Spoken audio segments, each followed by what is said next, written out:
Shit. Oh, my shit. Chew. What is this?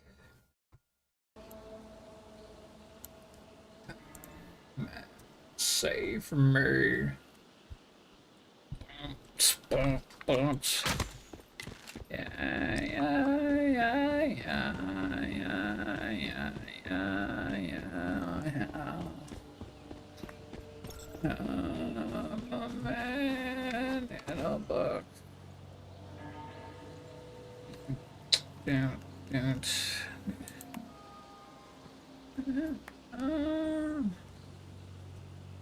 In their stronghold. What the fuck are you talking about?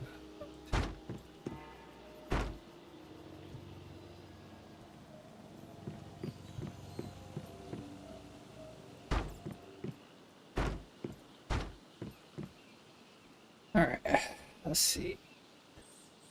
Relocate. Relocate.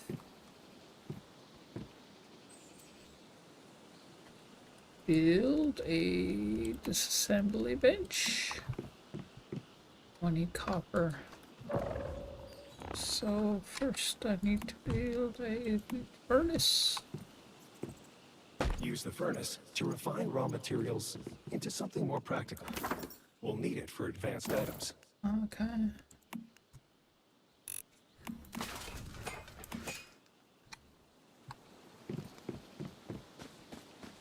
Chop the fuck out some trees.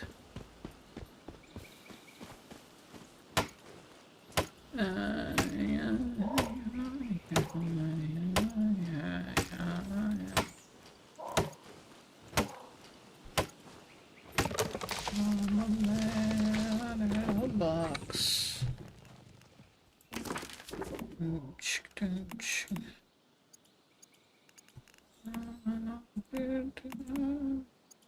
Yet.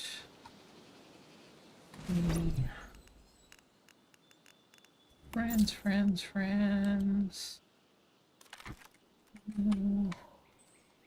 Yes.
Over here, busy bee.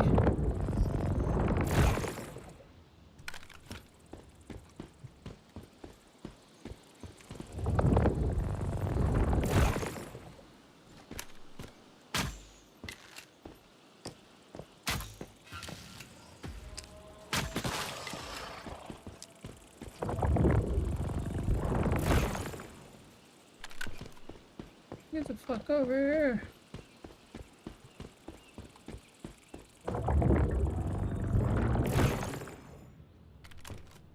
Fuck.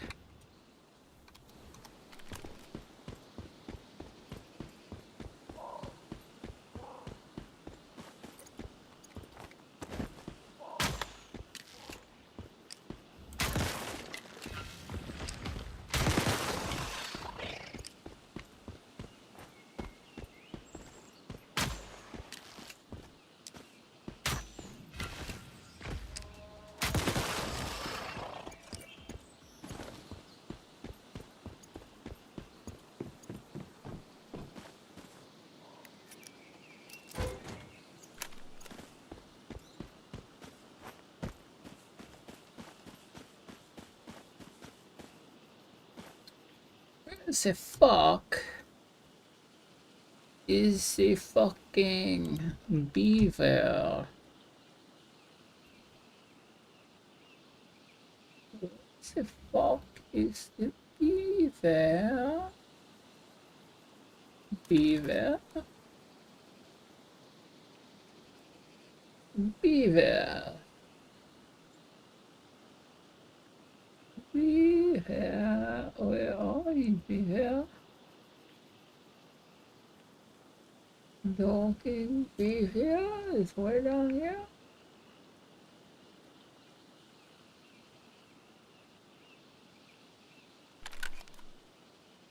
It's a lot of bunny.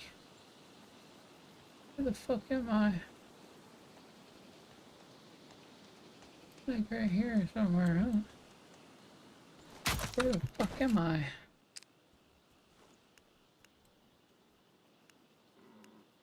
This, that, whatever the fuck. People away.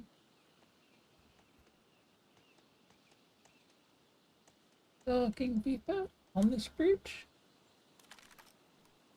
On this bridge now? Over here? And then across? Yeah.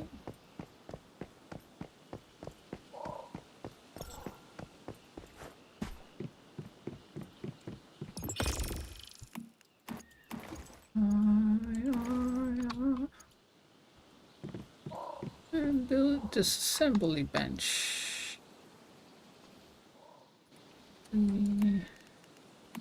Assembly bench. And gravel? Fuck.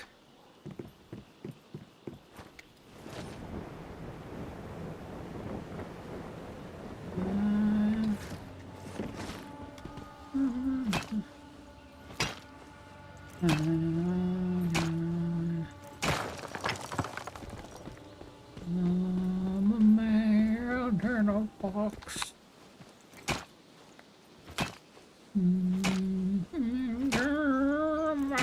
Yeah.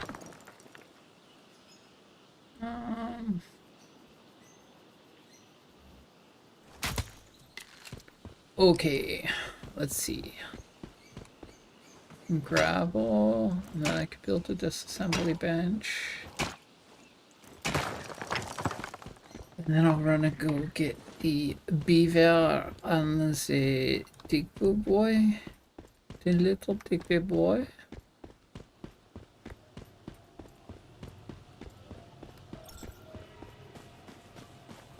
Bum, bum, bum. Bum, bum, bum, bum. Nice. This is a strong foundation for us to build upon. Nice. I've set up a journey interface to help track our progress. For each task you complete, you'll unlock some supplies we can use. So far, what we've got won't do much against those deviants out there.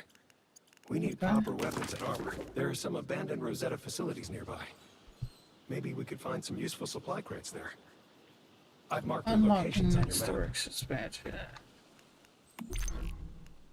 Alright, where's the storage expansion?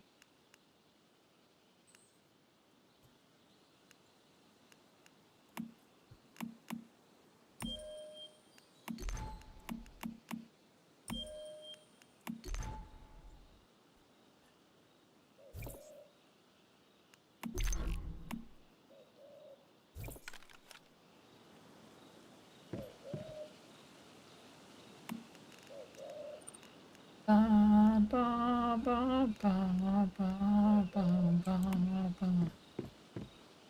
ba. I'll go get my guy after this. Try to find a beaver.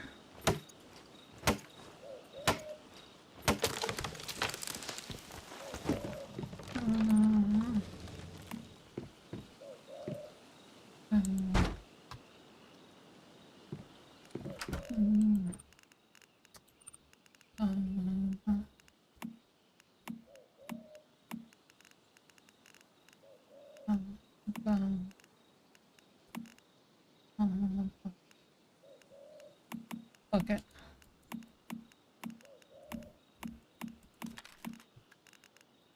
It's fine for now. J.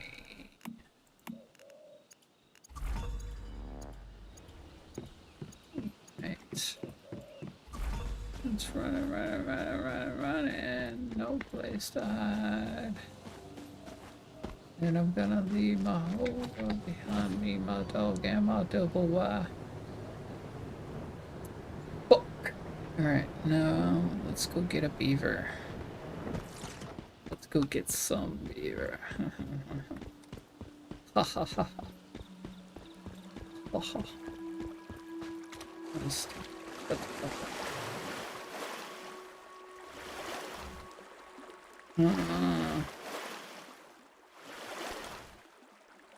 Huh. I don't see one over here. Look. Oh, there he is. Is that a beaver? Oh, I'm really thirsty. Let's fix that. I was fucking so slow to crank. Right now. Eat. Eat, eat, eat. Okay, that was good. We're gonna grab this fucker. Get him! Okay. Word to your mother. Word to your mother, motherfucker. Now the Digby boy is gonna be like up here, but I think I need a better tool. I'm not sure if I can get him off of this bullshit or not. I think it has to be like those. Let's just go put this guy in the thing and see. Go to Monolith to search for supplies. Basic furniture. Let me just go do those.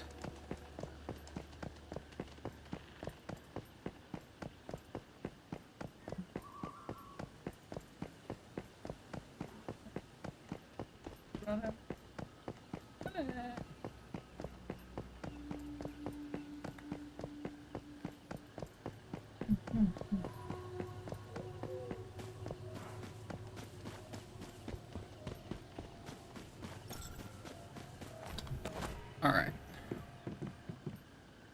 Online. It takes basic furniture.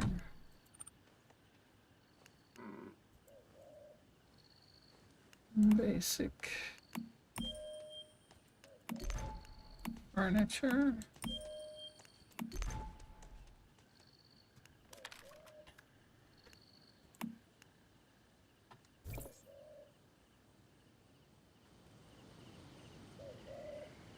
Okay.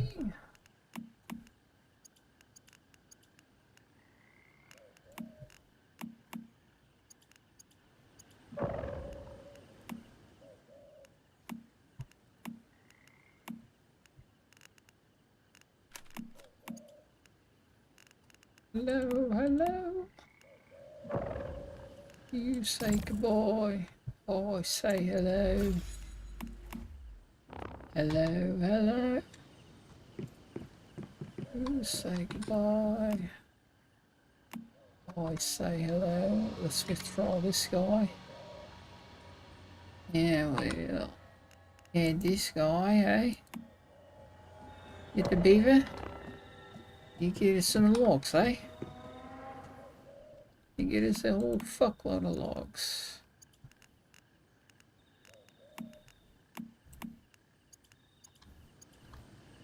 Alright. Now what we doing? We're going to this here monolith. Alright. Guess we're running it. We're hoofing it. Hoofing. And build a bed. Let's see, can I build a bed right now? Functionality. Defense. Furniture. Any style. Oh, we can build a bed. We can absolutely build this bed. Sleep in bed. Okay, we're just gonna run through all the get here. Heal up all the way, I guess.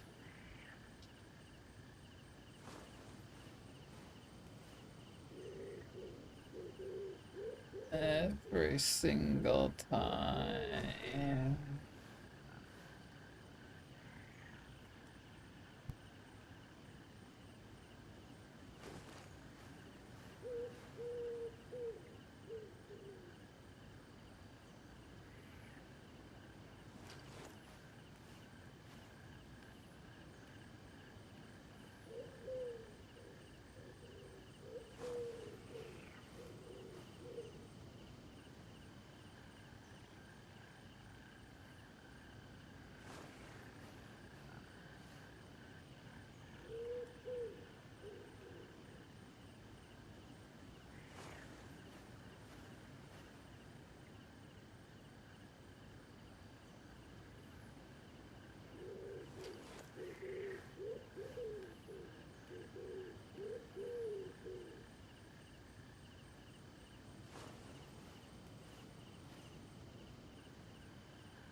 Goddamn. Be right back.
Built this city.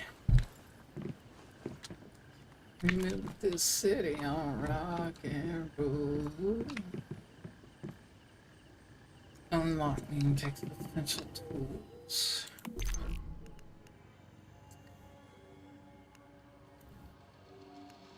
Essential tools.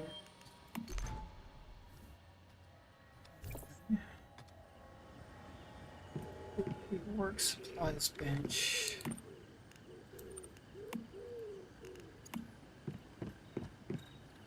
Copper ore.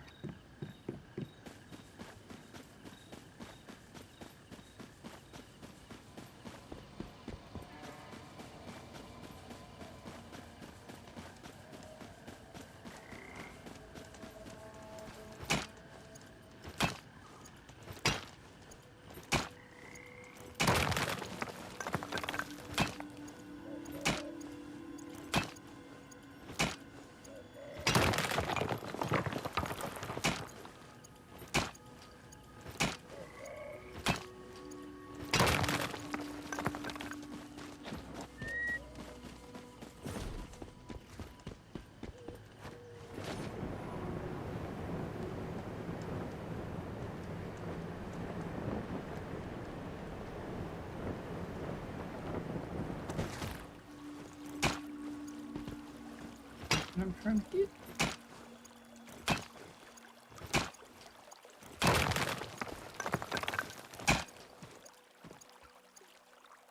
Hello? Oh, that's sulfur.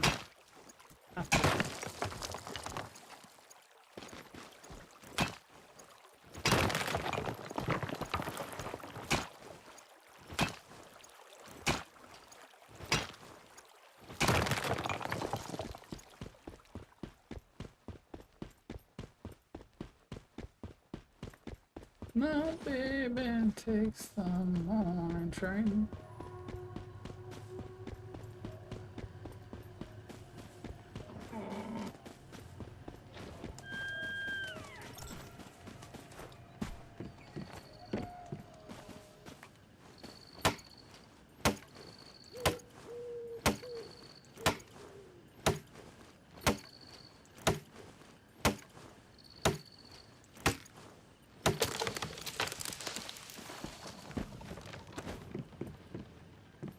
Let's see, what is this? Oh, the Deadpool 1, 2, and 3. You have the thing. Multiverse Saga, Phase 4, 5, and 6, and then everything after that would just start the Mutant Saga, with them doing more core X-Men based stuff.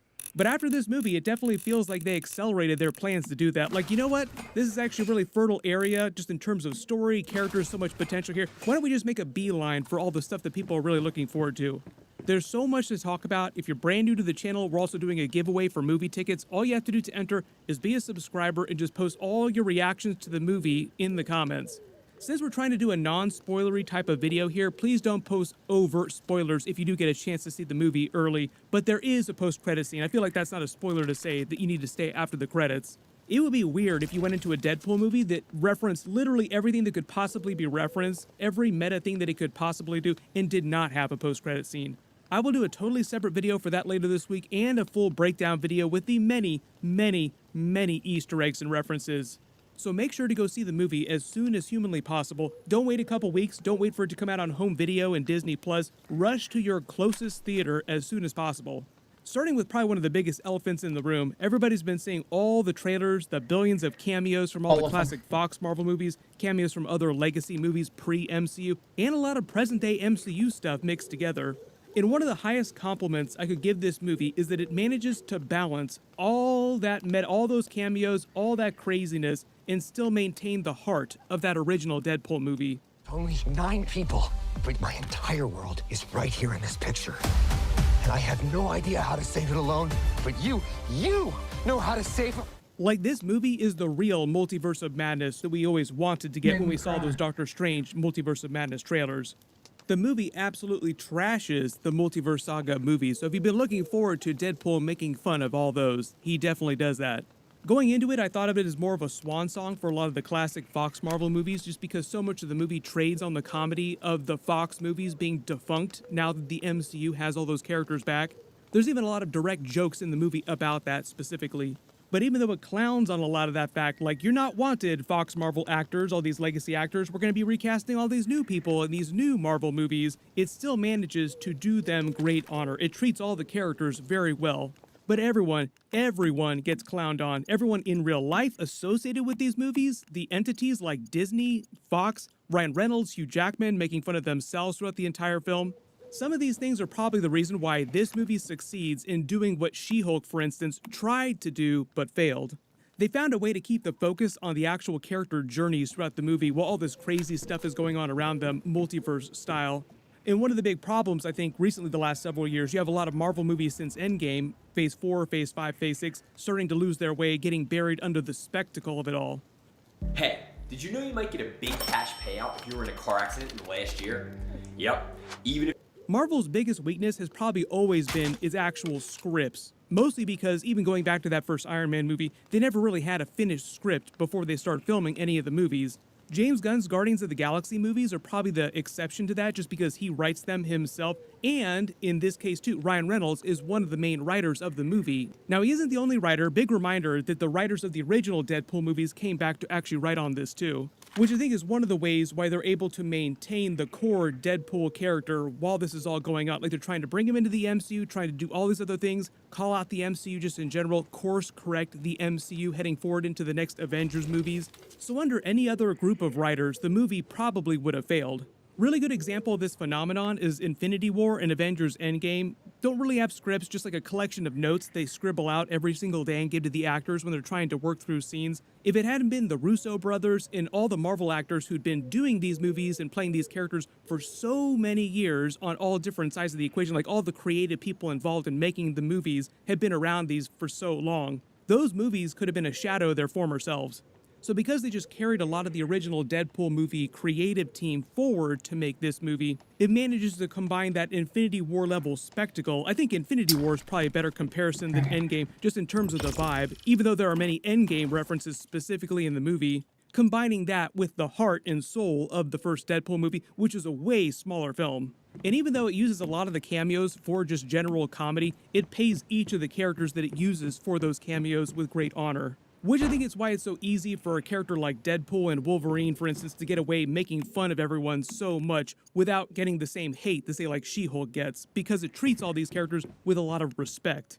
Of course, there's all kinds of Disney references, Fox jokes, Marvel Kevin Feige specific references, literally every joke, like I said, about any person or any entity in real life, any previous Marvel movie that could be made fun of, gets made fun of. No one is safe from being clowned on in this film. Least of all Ryan Reynolds and Hugh Jackman. In fact, I don't think it's a spoiler to say because they put it in one of the recent trailers, but in the movie, Hugh Jackman's Wolverine actually calls Deadpool God's perfect idiot, while Deadpool spends most of the movie making fun of Hugh Jackman's Wolverine. You really are God's perfect idiot, aren't you?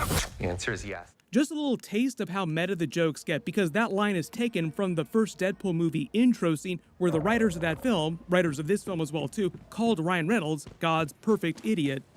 You have to remember, going into this movie, I think it's better to say any reference or connection to anything in real life and within the Fox X-Men universe of movies, any other Marvel movies or different cinematic universes, because it does reference other cinematic universes as well too. All gets referenced and sort of mixed into the same bucket thanks to the TVA. So if you love that aspect of Deadpool, like the meta nature, they really take that to 11 in this movie. Like, it really goes crazy. It's gonna take me like 4 days to try and make my breakdown Easter eggs video. I'll have to watch the movie like 10 times to catch everything.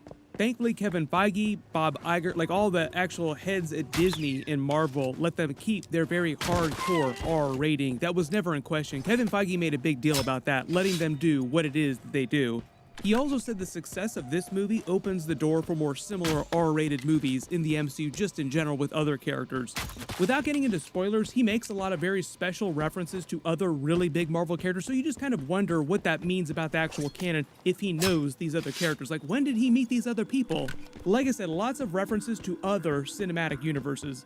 Just talking about the actual script and the story a little bit, the TVA was probably a brilliant move for them to bring all this stuff together and bring Deadpool to the MCU, while also solving a lot of Kevin Feige and Marvel's current problems with the MCU movies and shows just in general.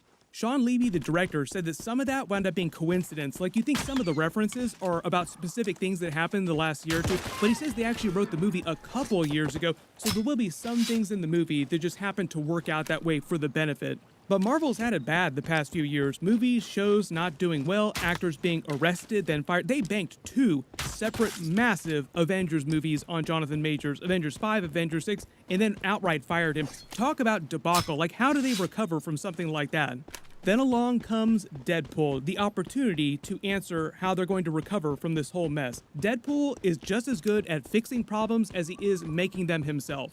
One of my favorite concepts in the movie, and this is true of all Deadpool movies, is that no matter what you do, Marvel, good, bad, things that succeed, things that fail, it's all good as long as they call themselves out on it, and Deadpool is the character to hang a lampshade on that. He's the person to call them on all their bullcrap. You do all this crazy stuff through Marvel Phase 4, Marvel Phase 5, some of it works, some of it doesn't, but Deadpool comes along and just takes the piss out of everybody, himself included. The movie itself also serves, as you would expect, as a commentary on superhero films just in general, like the state of superhero films, cinematic universes like the MCU, but also on what the legacy of a lot of these characters and actors are in general, these people who used to be in all these big Marvel movies back in the day. And a big part of that, obviously, that storyline is carried by Hugh Jackman's Wolverine. In the movie, he's playing Wolverine from another universe who is a failure, as opposed to the main version of Wolverine he's been playing for all these years through the Logan movie, who in the movie is held up by Deadpool as the greatest X-Man of all time. It was a dream to see Hugh Jackman in that yellow comic book suit finally. I'm sure most of you at some point have seen a bunch of Hugh Jackman's other non-Marvel movie stuff. He's fantastic in everything, like he's a great song and dance man. He is like the EGOT of the Marvel Universe. He has won every single award that you could possibly win. And even though it didn't wind up in the movie, they actually thought about making him do a full-on song and dance number in his Wolverine suit in the film. I'm kind of glad that they didn't. That would be ridiculous. Maybe they did like a bonus feature or like something separate that wasn't part of the actual movie for that. He's been talking a lot recently about why he chose to come back as the Wolverine character. There's just so many other directions to take the character that they didn't do in the past. A lot of the movie is also paying off a lot of deleted scenes and ideas that they were never able to do in the classic Fox movies too. Emma Corrin was great as Cassandra Nova. If you're not familiar with her character, they've actually been trading on a lot of story that comes from her comics in the X-Men 97 episodes recently too. Most of you will probably remember them from The Crown on Netflix. But they played Cassandra Nova with this crazy unhinged Willy Wonka style energy, which is meant to be a spin on Professor X because she is his twin in the comics. Don't worry, we will unpack all that stuff and those connections in the movie when I get to my breakdown video later this week. Pretty much all the main actors from the first two Deadpool movies are back. Blind Al is amazing. She's in all the trailers, so you've seen a lot of her energy during the film. But if it wasn't clear, because there's a lot of talk about there being so many trailers, all the trailers only take from about the first 40 minutes of the movie. So if you feel like you're going to this movie knowing too much about it, you know nothing. There's like so much untapped stuff that they don't get into in any of those trailers. They even planted a bunch of fake leaks when they were making the movie to throw people off, so a lot of what you thought you knew about the movie might actually be wrong. And even though it's kind of borderline to talk about it, they put her in the recent trailer, so I don't consider it a spoiler if it was made it into a public trailer, but, just wait for it for a second, Daphne Keane did come back as X-23. She's here in the trailer here, so like I said, I don't consider it a spoiler. Probably my favorite cameo in the movie. I don't want to talk too much about the other cameos just because I'm going to do a whole separate video about that later. But her coming back was everything that I thought it would be and could be. It was amazing.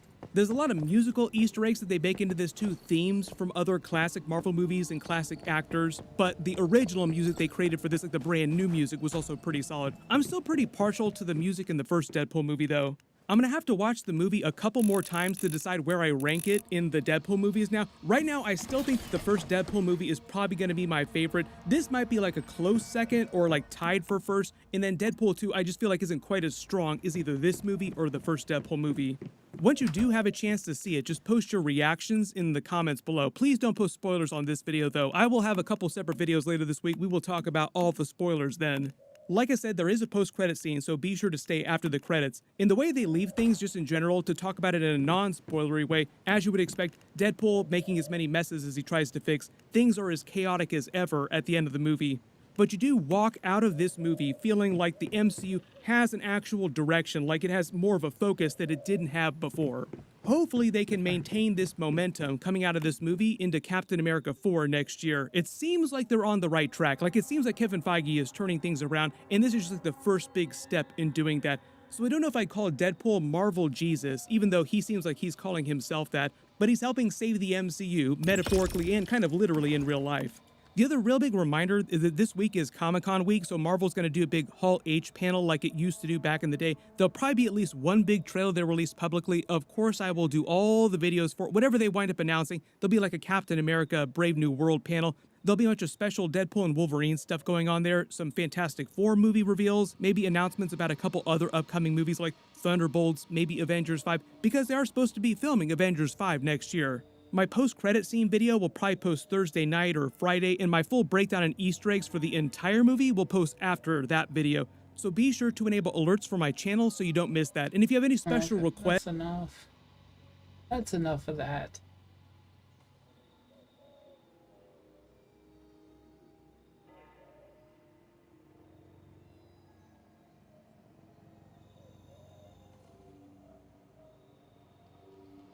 I'm here with one of the stars of the show, Mr. Anthony Starr. Isn't that funny that your name is also Starr? Fucking hilarious, dude. So what's the best part of playing Homelander? Not having to do any fucking scenes with you. Yeah. Oh, We're friends in real life. He's just. I'm here with one of the stars of the show, Mr. Anthony Starr. Isn't that funny that your name?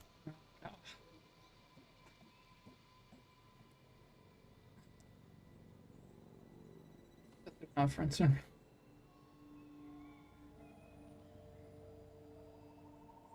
Douche twax. Ethan. What the? You goddamn, you fucked up this time, didn't you, dummy? Why rehash all this, right? Why bring it all back up? Because of you. This is embarrassing for you, man.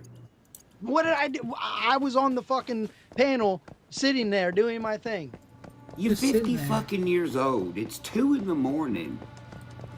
Why are you chasing down people hanging out on YouTube and harassing them because they don't like your music? And what did I do? No. You just said I talked For about what you you 2 weeks did ago. in That's a North Carolina, delusion. for what you- That is a this- delusion. what you What did I pulled do in in North Carolina. What did I do For in the North shit you Carolina? pulled in I North went to a Carolina. fucking show. What did I do? Oh my god, this is so embarrassing for you, Adam. Well, listen to what Adam is mad about. Okay. What did I do in North Carolina, bro? I went to a fucking show. That's all I did. Tell me what I did in North Carolina. Please tell me. T, what happened? I in didn't North do Carolina? nothing in North Carolina, bro. I didn't do nothing. What happened in North Carolina, a lot of us wasn't allowed access around the stage. These grown-ass men, one's a war vet, Oh. one thinks he's gonna be the fucking president of the United States somehow, when he can't because he has a felony. Motherfucker. You stupid fuck. They're mad because they didn't get to just barge into my fucking backstage area. And I had Kurt backstage hanging out because I hang out with Kurt at the shows. Tell him this, Pete. Tell him, Pete. Tell him. We're gonna go backstage. What the fuck? What the fuck? What the These fuck? motherfuckers, y'all are What gang the fuck? stalking. Y'all are cyber gang stalking people who listen to my music and get backstage, and you're harassing them because you don't get to get backstage. That's exactly what it is. Who the fuck does that? What 44 to 50-year-old man does that? What are you doing? It's 2 in the fucking morning and you're on live gang stalking Upchurch fans because you're jealous that they got to come backstage and you didn't. Jesus fucking Christ. This is the guy who wants to be the fucking president of the United States? I'm not saying Kurt had anything to do with that. Well, I'd hope not, because that would make you a complete fucking idiot, whoever said that. Is Kurt running the event? Does Kurt organize security for Upchurch? No, Kurt's chilling backstage, and you're not. So y'all gotta come up with some fucking conspiracy. What the fuck is wrong with y'all's brains? Free Squad? Whatever the fuck that is? Those are the people My that fucking. funded and well, not after this going video, the but wrong way. used to buy all your stuff and support you and help you. That's who it is. Did you fucking forget? I want nothing to do with them. And if they're anything like you, they're all pieces of fucking shit. Is this like kill my own career day or something? I don't get you, bro. I don't understand. Me neither, Skin. Me neither. Congratulations. I'm not tough, Congratulations. but I'm tougher than you because I'm at least willing to show up. I'm will fucking, show I up. have, listen, that might have worked when you were fucking 19 or 20 years old, but it doesn't work in a grown man's mentality.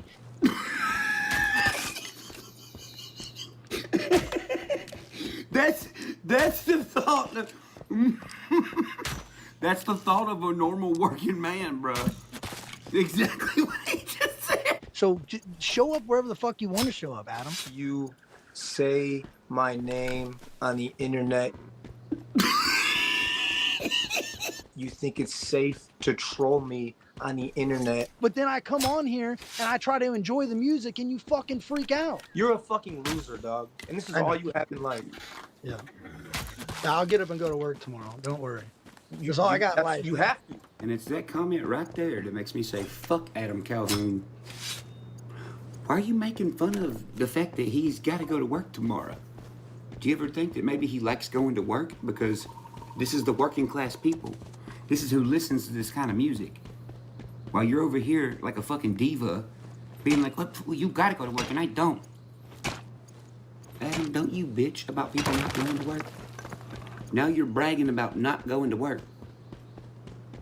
Who in the fuck are you? Like, do you stick to anything?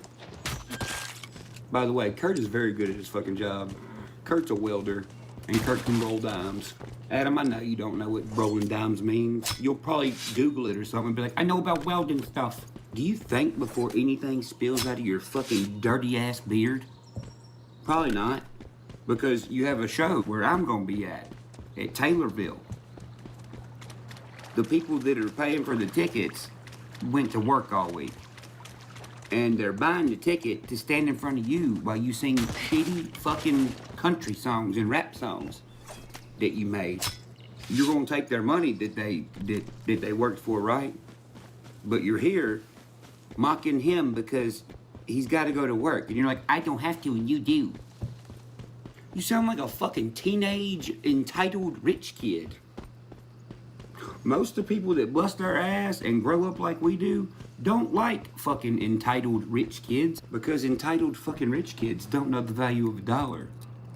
And they're the ones who mock people for having to go to work and being like, doo-hoo, I don't have to go. And then what? And you're gonna get in front of them while they take their money they work for all week to pay for their ticket? While you sit in front of them and go, I think the devil wears a size 12 shoe.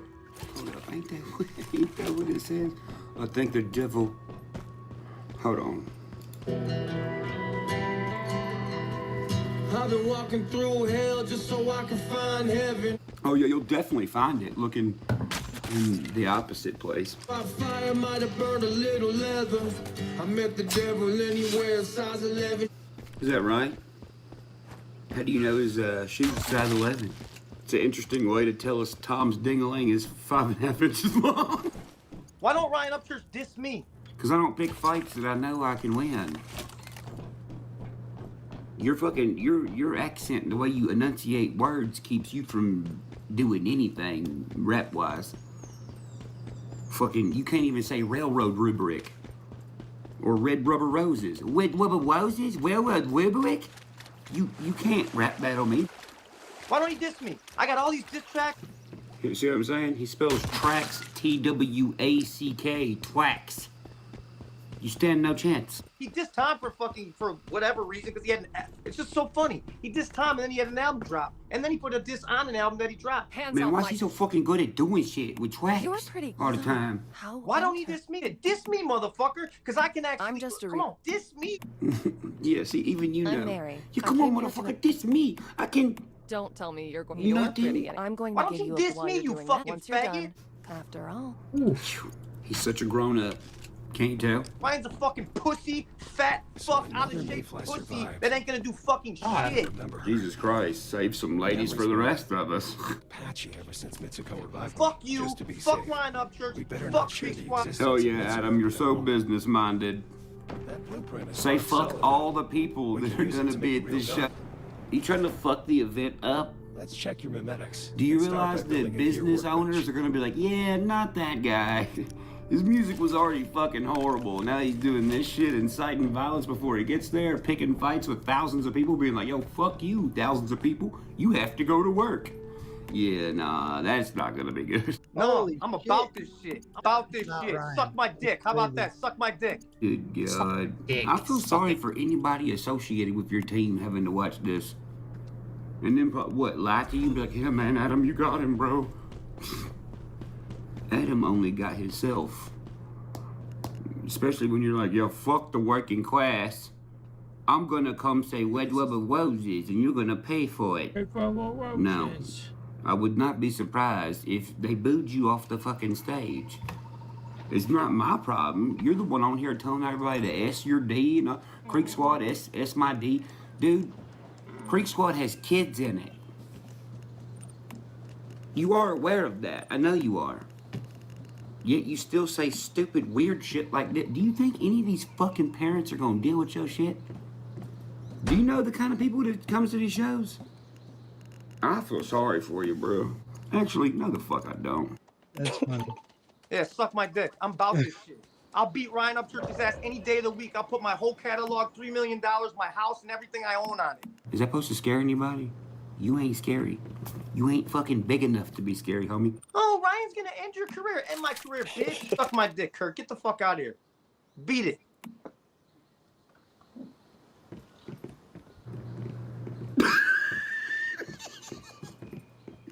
Ew, scream!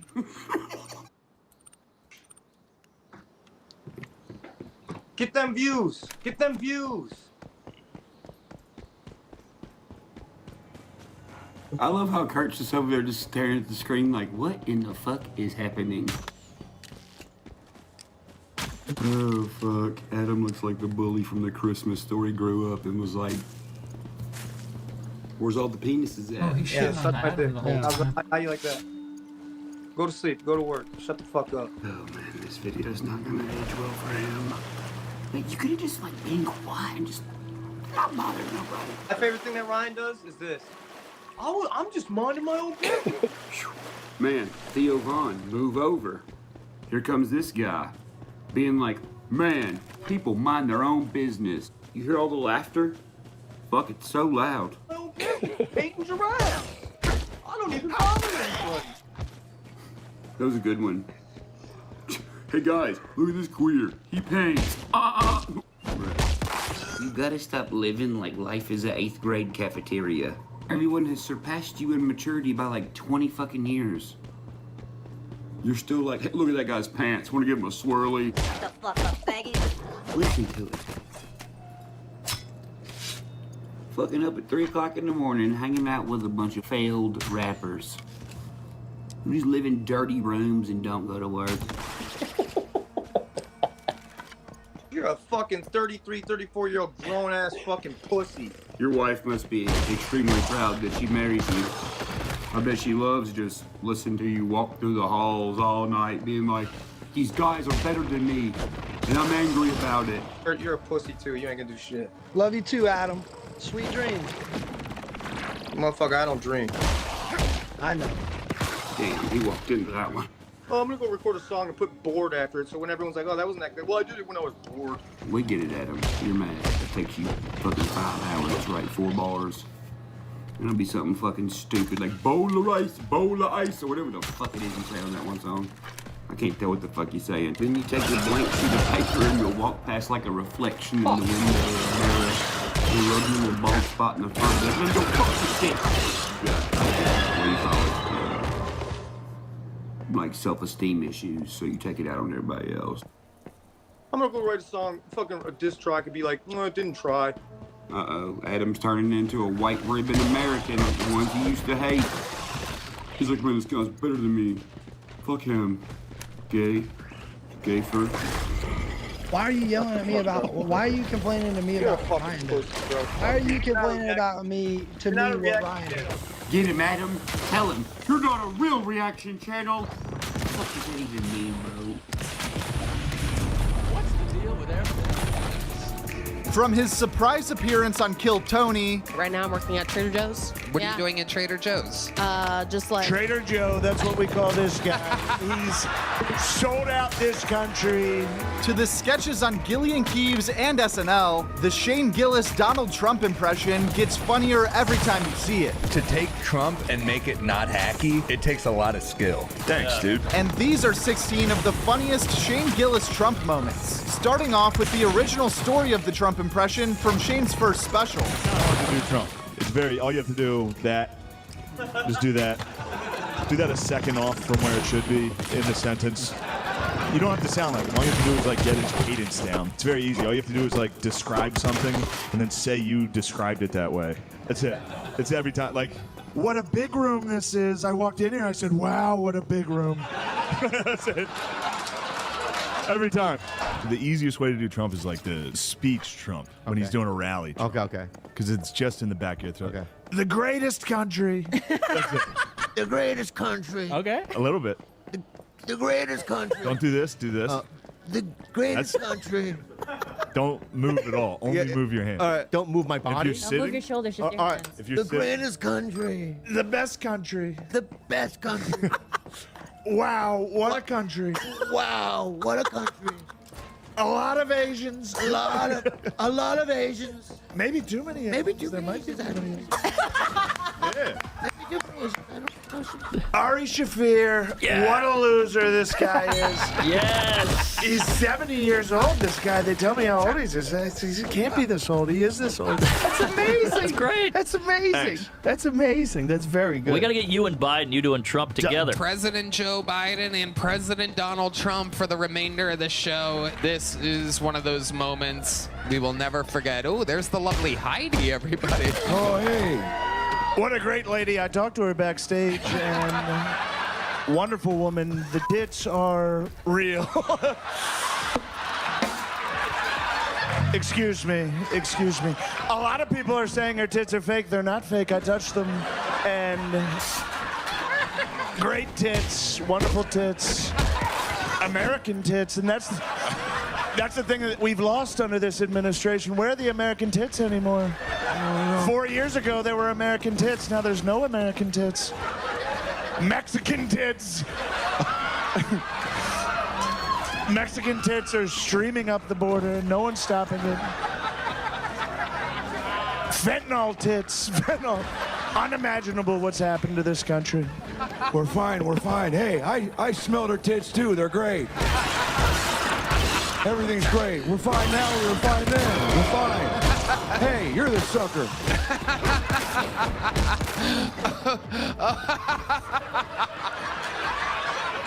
I bet I can smell her. I bet I can do it first. Joe, you're an idiot. Please stop.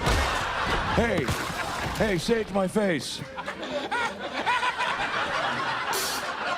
Mr. Trump, how do you feel about gay rights? I like it, but they're going a little overboard with the dancing. A lot of dancing. I don't know about that. Trump, going Matt and Shane's. What's your love life like, Matt Sturm? Pretty non-existent. Last hookup you had, where was that? How long ago was that? Connecticut. Wow. It was like 5 months ago or something. Yeah, it was a long time ago, yeah. So you got pussy 5 months ago? You could say that. For a guy who collects bugs, frankly, that's not bad, honestly.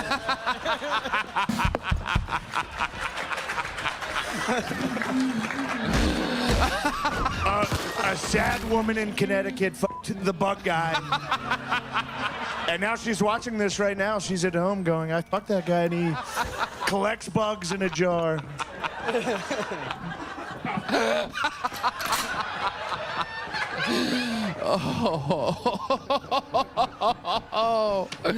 Have you guys seen Jamie Foxx's Trump? It's the only Trump I've ever heard that's better than yours. Oh, it's better? Well, black people are better at things. This is a challenge. Jamie Foxx. I don't want to like. I know the next couple. He's a black guy. Black guys, they're okay, pretty good. You got a good Trump. Your Trump's good. Oh, Can we do a Trump off? No, Trump off. Trump off. Trump off. A lot of people doing me. You're a very good impersonator. Yeah, he's nice at it. Not bad. Joe DeRosa, what a pig. Disgusting pig. He I would love to put the country on your shoulders, but Joe, it might slide off. I'm a very good comedian. I could be a comedian. Wow. A lot of guys say Joe's built like a worm. I don't say that. But Joe is built like a worm. He looks like the Men in Black aliens grew up. Very good, very good. That was incredible. We did it. That's the only impressions, though. That's the only impressions We can I have. still do something It'd be visually. fun. It would be nice to do a white and black Trump. It would be fire. It'd be nice to just two dudes that watched Trump enough that they adopted it, and then our lives, like just us going to a store. Like, Yeah. I'd like mint skull. Do you have mint skull? So you have a gun? Yes, AR-15. I'm gonna get another one. I do firmly believe every autistic man should own. Let's get this guy a bump stock. Why not? Is that your first gun in AR-15? It's my second. I have a Shadow Systems MR920L. Jesus Christ. When they say it like that, you know they mean business. And if you're at the Pittsburgh, fuck.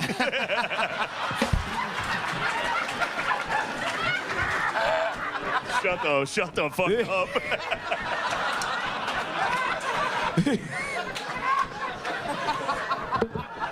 I had a few Bud Lights. I'm going to turn into Sleepy Joe in a minute. We're both going to be doing a Joe Biden impression. I like to see you turn into me. Hit me, Red Band. Fuck, David, Red Band. Red Band, you are a fucking idiot.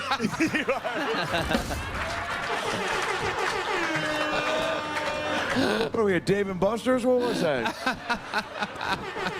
Hey, congrats. You got the high score in skee ball again. I've never played skee ball. I have never once played skee ball. That's what you want? A guy who's never played skee ball, an American treasure? You don't even know who Harrison Ford is. Oh, please. So, Hans, who are you voting for in this upcoming election? Everybody here wants to know. Both of the candidates are right here. I would love to vote for Kim Jong-un, but I guess I'm in America, so I think Trump is the most Kim Jong-un type of guy that I could vote for. Oh. I respect him in my Korean soul. Is that what you are? I was trying to figure it out. I'm Korean. All right. South Korean. Thank you for... Gross. Ew.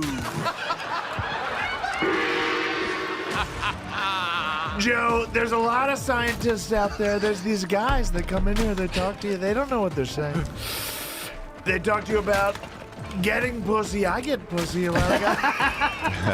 I wonder if Trump has seen your Trump. I wonder if Trump has seen my I Trump. bet he has. I bet he has. Shane, you once did a joke that I love. A joke about Donald Trump getting shot. All right. Of all the presidents, I think it's fair to say Donald Trump would be the funniest one to see get shot. Just because he'd be in the middle of a speech talking shit. You're gay. The shooter would be coming out and be like, sit down, get out. I didn't put this fucking video on. Oh, it played after that.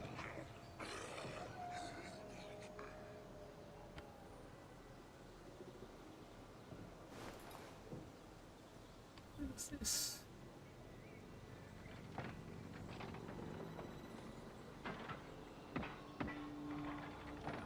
Full frame. Oops. Make some room in your set. Oh no, that's stupid.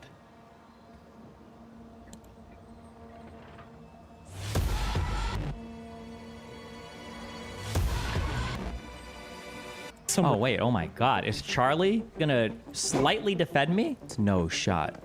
The relationship they had was poly. You don't have to defend him. The wife left him, by the way, for another man. She went and got her holes resized by another man as... The next step for what Hassan is going to do is he's going to Google this guy's name, go through his Twitter, and then he's going to Google the company and go through their Twitter to see if he can find anything that looks even remotely not supportive of progressivism on the whole. Wait, what? Who the f is kid? He said, I share as much misinformation as anyone on the right?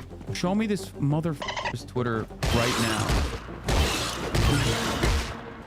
Funny is though, because I think Destiny called in to the Lolcow Live Discord to talk to Keemstar, Boogie, Wings of Redemption, and Tommy C.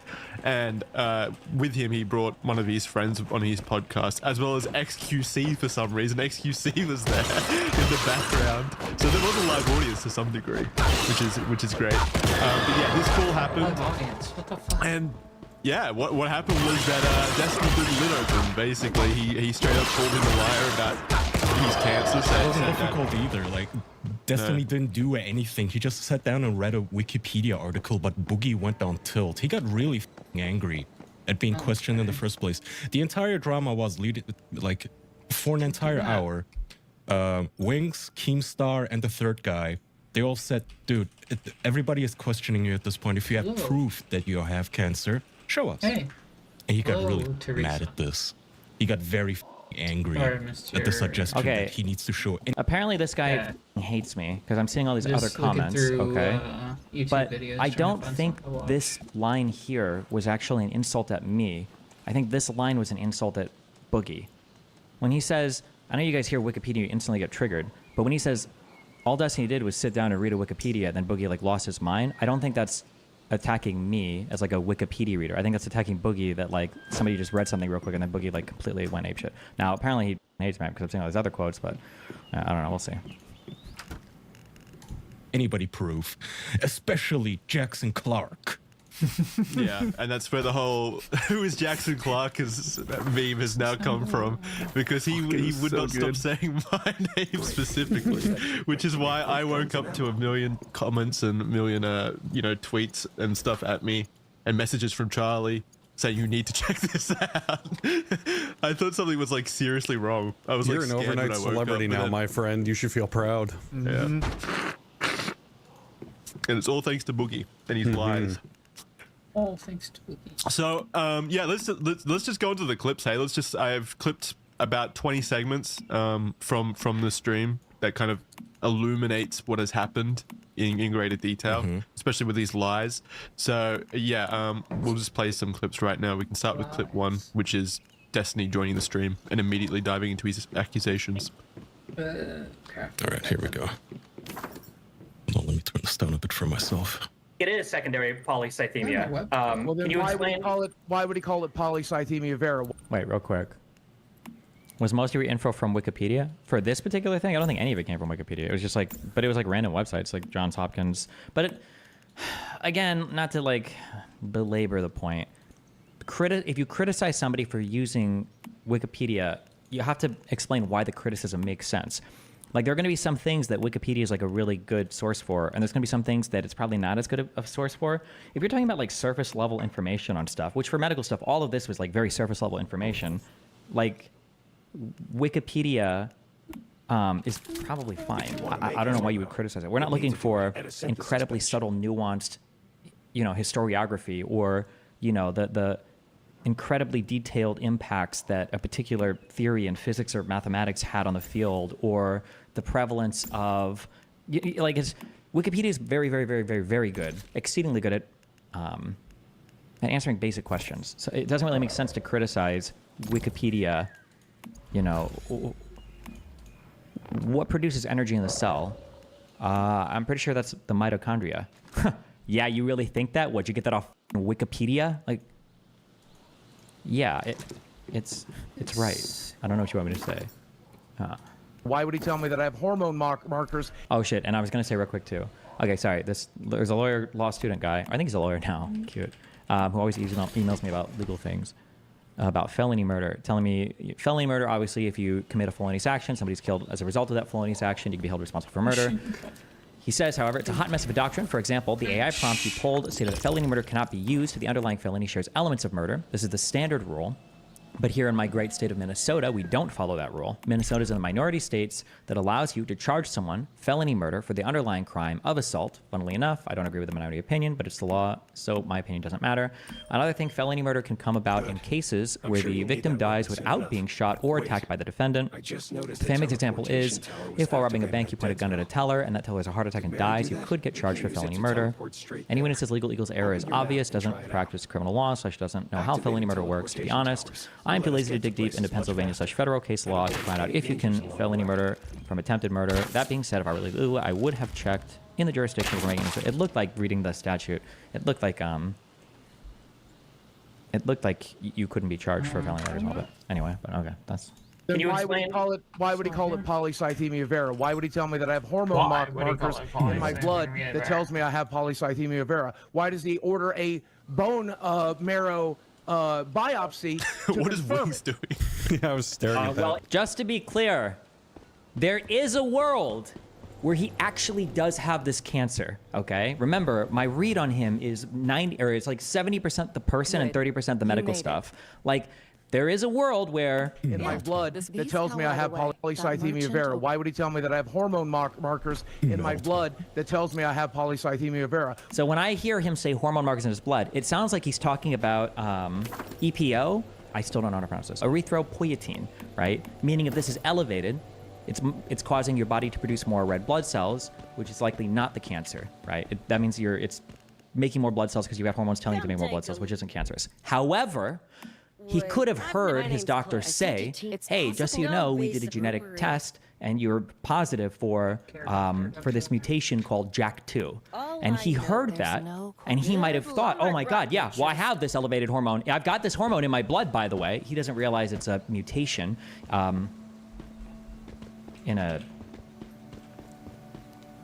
mutations wouldn't be like single nucleotide. What is a SNP? SMP? Single nucleopeptide? I don't remember. When you say a mutation, how many do you know about how many pairs are usually implied here? Do you always Oh, this is a whole ass gene. Rift anchors? Spot on. Usually play. Indeed. Okay. Well, anyway, regardless, the doctor could have told him that, and Boogie could just be saying it incorrectly, right? It is possible. Why does he order a bone marrow biopsy? So when he's ordering this bone marrow biopsy, he could be ordering it because Boogie might have conflicting symptoms. Boogie might have an elevation in his red blood cell count, but he could also have that JAK2 genetic mutation that would seem to be, oh, well, you probably have polycythemia vera. And he could also have an increase in the hormone for the increase in production of red blood cells. So the doctor's like, okay, well, fuck it. We're going to do a bone marrow biopsy just to confirm. We're gonna biopsy bone marrow because now we need like confirmation of this, right? All of these things could be possible. The only reason I think he's lying is because the way that he tells the story and changes the facts and everything else is just so fucking sketch. And I feel like it's come out now, I think through the playing the person and not the medical history. He's basically revealed, okay, yeah, I was never diagnosed with cancer, which he has said now, but yeah. What is Woody's doing? Yeah, I was staring at that. Well, if he ordered a bone marrow biopsy to confirm. Wait, hold on. Oh my dude, I'm having a lot of fun right now. Okay? And you're going to, and I'll tell you this. Yeah. I'll lay odds 3 to 5. 3 to 5. What strange you off odds? Yourself by the time you're 45. Oh, 45. 3 to not 1 to 2 odds. 3 to 5 odds. I like very specific there. You're an exact like what a level. That's Gonzalo Oliveira, by the way, or whatever the fuck. The guy that died in Ukraine. Fuck him. Boom, motherfucker. Permit, it would be weird that you told us that you already had a diagnosis and a confirmation. Because the markers are in my blood. The hormone markers are in my blood, Destiny. Correct. But you said that you had received the diagnosis, but now you just told me you got a bone marrow biopsy. It's a diagnosis, and now we're confirming. It's called a confirmation. The hormone marker. Now I understand. Obviously, as a patient, you might use medical terminology that isn't the same as your doctor would use it. But would a doctor say you're diagnosed with something without confirming it? Would they do that? Also, we don't need to rewatch this whole thing again. What is this? You don't have one. I don't think the doctor ever diagnosed you with it. Jesus Christ! Dial down the Vyvanse, Destiny. Hit me with the correct info if I'm wrong here, but from what I'm seeing, this show and ever since the fight and all that other stuff, Wings seems to be on a very slow actual redemption. I don't know if it's just because of people that shit on me, or I don't know if there's like a, well, I know there's a something against, my God, I'm forgetting my vocabulary, my brain. It's all the ODing on drugs I do. Stigma. I kept thinking stimulant. There's a stigma against amphetamines in the medical world, but it's very funny because if you were to go back and look at any of my past behavior, people also always said that I was on amphetamines. But I'm pretty sure even now when I'm screaming at people, I'm significantly more chill than I used to be. I'm trying to think of the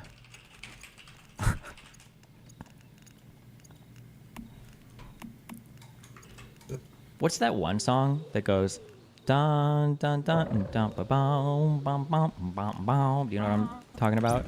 What's that called? Shooting Stars.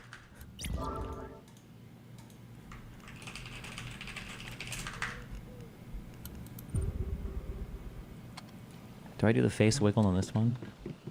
Dude, I'm like losing my mind in the Sargon debate. I'm like wiggling around.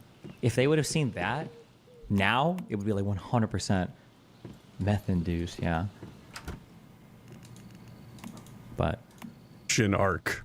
Am I wrong? So yeah. So here's the thing. It was very, very smart of Wings to go on Lolcow because he gets to be opposite Boogie. wait, pronounced by House himself. Du jour on the bike circuit these days. Still erythropoietin, or you guys just chugging battery acid? Erythropoietin. Oh shit.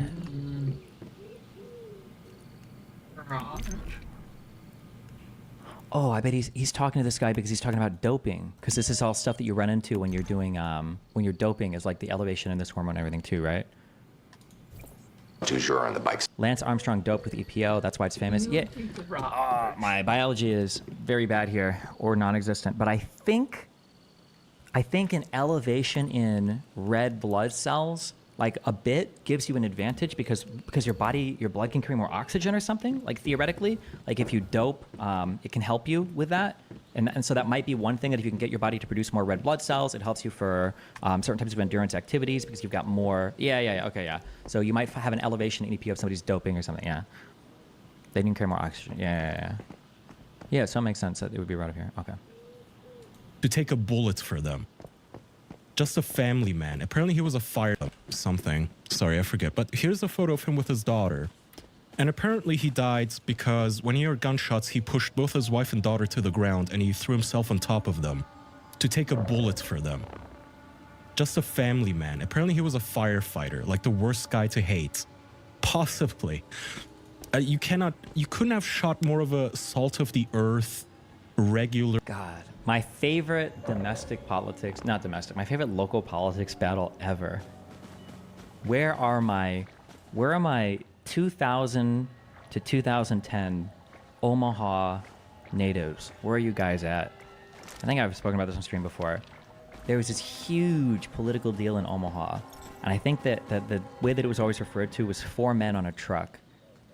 And the fighting between our volunteer firefighters and the city council for like pay and minimum staffing for trucks was always like the funniest fucking fights back and forth, where I'm not trying to shit on firefighters, okay? I'm not trying to shit on volunteer emergency services, okay? But I'm just saying this is how I remember it being, okay? So if you're an Omaha native, maybe I'm incorrect.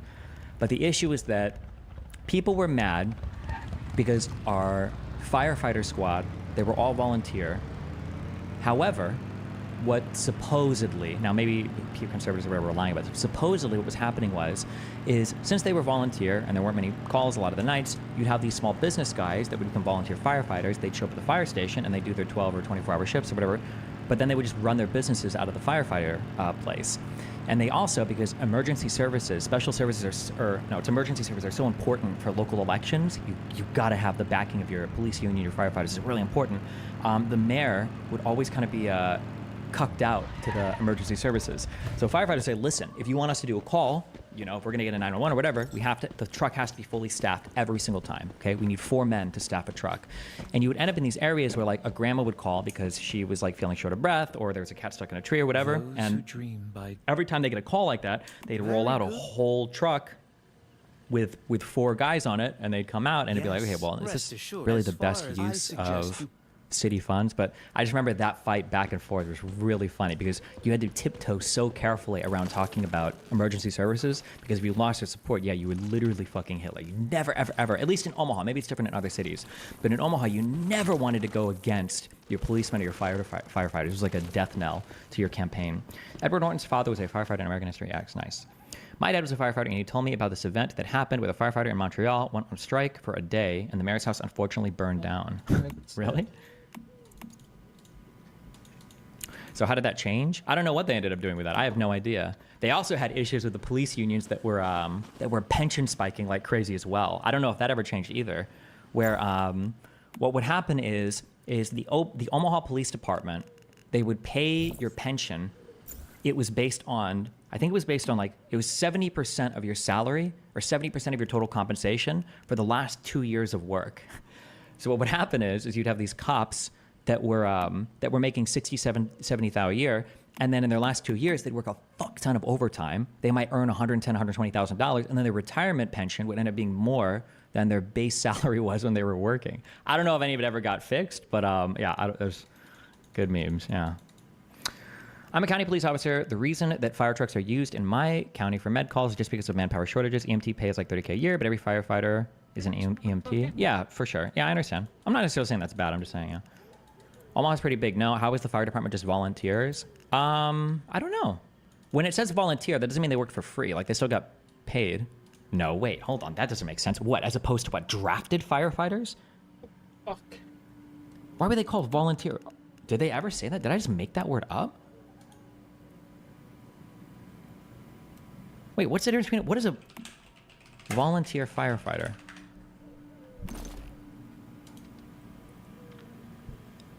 Volunteer and retained firefighters are expected to be on call to respond to emergency calls for long periods of time and are summoned to the fire station when their services are needed. Oh, maybe volunteers just like for extra staffing or something. And then non-volunteers are like full-time, staffed by the city officially. Maybe, yeah, okay. Maybe something like that. Damn, bro. Last night, I was watching some Better Call Saul clips. Do you notice how all the senators became really upset about Kamala's qualifications and the lack of a primary overnight? Almost like new talking points dropped. Yeah, remember, hey, marching orders. Hello, Democrats. I'm beaming this into your brain, okay? If any of them complain, although, also, why the f are conservatives even talking about the Democratic nomination process? Fuck off. This isn't your process. Go the f away. If Democrats have a problem with it, we'll talk about it. Okay? You have no right to even question our process. Fuck you, okay? Number one. Number two, oh, I'm sorry. Democratic processes are really important. Where the f were you when Nikki Haley was asking Trump to do debates for the Republican primaries? Where were your issues during that? Notice how he skipped every single one of those and said he didn't want to do a single debate? Because why? Because he was polling well and he didn't want to risk losing. Very democratic of you guys. Get the fuck out of here. Yes. Working Joe, poor guy who just wanted to save his family. And Destiny's on Twitter saying he deserved it. This is the f***ing that got killed at the Trump rally, f***ing LMAO. And then somebody else says, dude, you need to calm down. And he says, I'm sure Corey and Babbitt, that's the lady that died in the January 6th thing, are both having fun with each other in hell right now, smiley face. Okay, that might be the most unhinged one. Jesus. Somebody else says, dude, this is a really bad look. Like, you're gloating about a regular innocent civilian's death. Is this really the hill you want to die on? And he goes, don't you mean the bleachers he wanted to die on? Jesus. And he's been going. I'm only showing like 3 tweets, but he's been going like dozens and dozens and dozens of fucking tweets and having a meltdown. I don't know if he's on stimulants. I don't know if he took too much Vyvanse. It's always so weird to like go to this. Like, are you on finasteride or like why are we hiding our hairline here?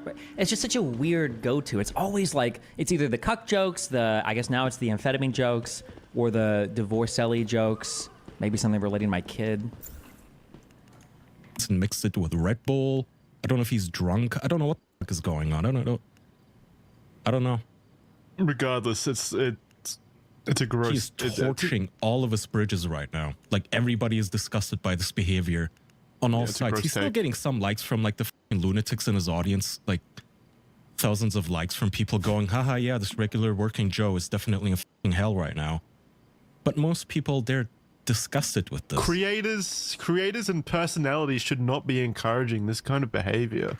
This is like literally the stuff that, you know, corrupts and decays society. You should not be fantasizing about executing and killing your fellow countrymen, regardless of your differences in political opinions. Like that is actually crazy.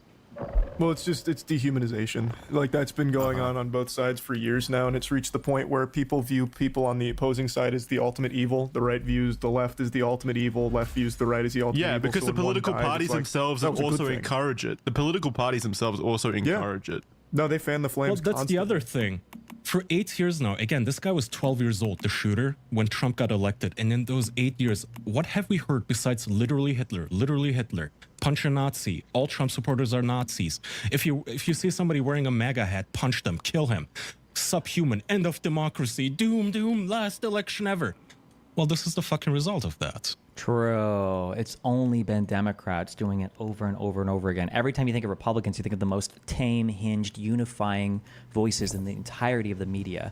We didn't have joke after joke of fucking George Floyd, of people laughing about the Zimmerman Trayvon Martin stuff, of people talking about warrior genes and black crime and how evil the BLM protests are, and yeah, how trans people are trying to chop people's cocks off, about how Muslims and Mexicans are invading our country to and kill all of us. Right? This is what happens when you tell young people that their lives will literally end if they do not kill Hitler. It's like the thing, like if you had a time machine, would you go back in time and snipe Hitler? And now they find themselves in a conundrum because obviously they have to condemn it. But also, how funny here that the shooter was a Republican and nobody seems to mention that. You better believe that if that shooter was a Democrat, it would be brought up every single second of the day. But somehow it's liberals' fault for radicalizing the registered Republican shooter who, okay. The guy who I think was like an antisocial person his whole life. Wasn't that, I'm repeating shit, I've only seen the headlines. I haven't dug deep on him or anything, but. Why does no one ever show the tweet that you were responding to where he said 100% he'd save Putin over his own countrymen and women in a fire? Oh, true. Oh, I let these guys dictate I get gaslit too much. That is what I was responding to. You're right. Oh, yeah, because that guy did have some unhinged tweets. True. also, didn't you tell us that he is literally Hitler? So isn't it actually a good thing to shoot Hitler? Like, it's very awkward for them right now. Like, Joe Biden has been calling this guy literally Hitler and an existential threat to all of our lives, and he's gonna round up all of the gay people and gas them. Well, then isn't it good that he got shot? And he goes, no, we can never encourage that. It's very awkward right now. They either have to admit that they like this or that they were full of shit for 8 years. So yeah, Destiny is not. He's genuinely melting down, and I'm seeing a lot of his fans also saying that, dude, this is too far. And here's one example from Reddit. Somebody on Reddit says, yeah, I gotta take a break from Destiny and this community. My friend's mom was right next to the guy who got killed. Destiny genuinely melting down. Destiny has been going on dozen tweets. Oh, this is all the same shit. Oh, we've got happy family, and Destiny doesn't have that. I mean, Destiny, just to... Jesus Christ, what? You only don't get it. Well, I do get it. I understand. Like Corey, that man was everything that Destiny simply is not. He was a man. He was a happy man with a happy family, and Destiny doesn't have that. I mean, Destiny, just to be clear, okay? This is just as cringe, and also I'm the only motherfucker in media that will do this, that will criticize both sides, and not fake criticize the right and seriously criticize the left. Okay? I'm the only one who criticizes both sides on this, okay? I'm sorry, okay, if it sounds mean, but George Floyd was kind of a loser, okay? And people building monuments to him or people like worshiping him or calling him a hero is bullshit. He was a loser. He died in the commission of a crime. I think trying to sell or buy something with fake money or whatever. Like, yeah, he's probably a loser, okay? That being said, he didn't deserve to get killed by the cops, okay? That was atrocious, right? I think Chauvin was probably held appropriately responsible for that. He didn't need to be killed by the cops. On the flip side of that, you don't know anything about this firefighter, that he had a happy life, that he had a wonderful family. You have no fucking idea. What are you talking about? Why are you cringy? Like, this is so cringe that you would just assume, like, oh yeah, like this guy, I think that he like saved, you know, children in his free time and volunteered at soup kitchens, I'm sure, and made love to his wife every single night and tucked in all of his children and read them age-appropriate bedtime stories and was there for every, like, wait, bro, you don't know anything about this guy. What the fuck are you talking about? Since chat's at Mel time, let's play this classic. He has my thing on fucking on repeat. I'm having a good time. Can you recap the clip for audio listeners of what we're watching here? Yeah, so the audio clip is randomly about Destiny is sitting there. He's a cuckold. Yes. Sing together. I don't know about this second base claim or whatever, but at the time, Bodan said by Flirt Mel. And it's wait, oh my god, is Charlie actually gonna slightly defend me or call out how unhinged he is? No shot. Random other dude, and they start to get up, and they're being just playful and flirty, and she's basically about to get to second base, because she's getting turned on by another man. As like, you understand we f other people, right? Like, the idea of none of this is really relevant to the grand scheme of the fact that we are in an open relationship with other people. Like, it's just such a stupid fucking... Destiny is sitting in his chair fucking playing... That's exaggeratory. Okay. They're dancing together. They're slow dancing together. I don't know about this second base claim or whatever, but at the time, the relationship they had was poly. So it's not like an unheard of thing to have other women or other men in the relationship, if I remember He's a correctly. cuckold. You don't have to defend him. he's It's fine. Like, He's debunked the cuck shit like 2 other times before to Kaya. Okay. this guy is a genuine fucking scumbag. He's a cuckold, and the wife left him, by the way, for another man. She went and got her holes resized by another man, as Destiny was just sitting in a fucking little chair. It's also such a weird... Okay, and also, listen, Mel, okay, I'm not here to defend Mel, but it's also weird how it's like green light to not only attack me for weird shit, which, listen, if I was a cuck, and hell yeah, I'm gonna get the biggest, baddest, blackest cock, okay, to penetrate my submissive... Would the wife be submissive in a cuckold situation? Whatever the f, right? But it's also the fact that not only they attack me, they also say weird, gross things by the women involved too. Or did I misunderstand? But did you say get her hole resized? Back, he's a cuckold, and the wife left him, by the way, for another man. She went and got her holes resized by... That's so fucking weird. Another man, as Destiny was just sitting in a fucking little chair and hating on people, just wishing for irregular people to get murdered.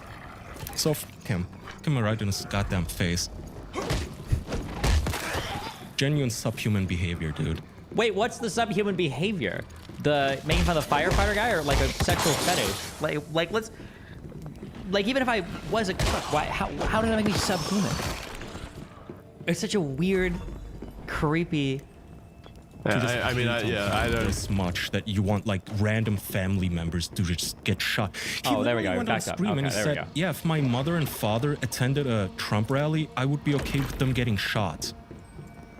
How deranged do you have to be? Yeah. To say such a thing? It is insane. Wishing violence on anyone is bad. I agree, Kaya. All right. Do you guys have anything else? Any other unhinged? Keep it up, Steven. All they're doing now is character assassination. They feel the heat. Well, no, I mean, that's always what they always do. Yeah. Not really. No. Do you not feel the need to correct them every time they say you said he deserved it or you wanted it? Trump is an insurrectionist, like threatening to end democracy if he wins again. And it looks like he's going to win, right? Like, let's pretend it looks like he's going to win. We don't know, obviously. Do you think the next logical step is to shoot him? The next logical step? Probably not.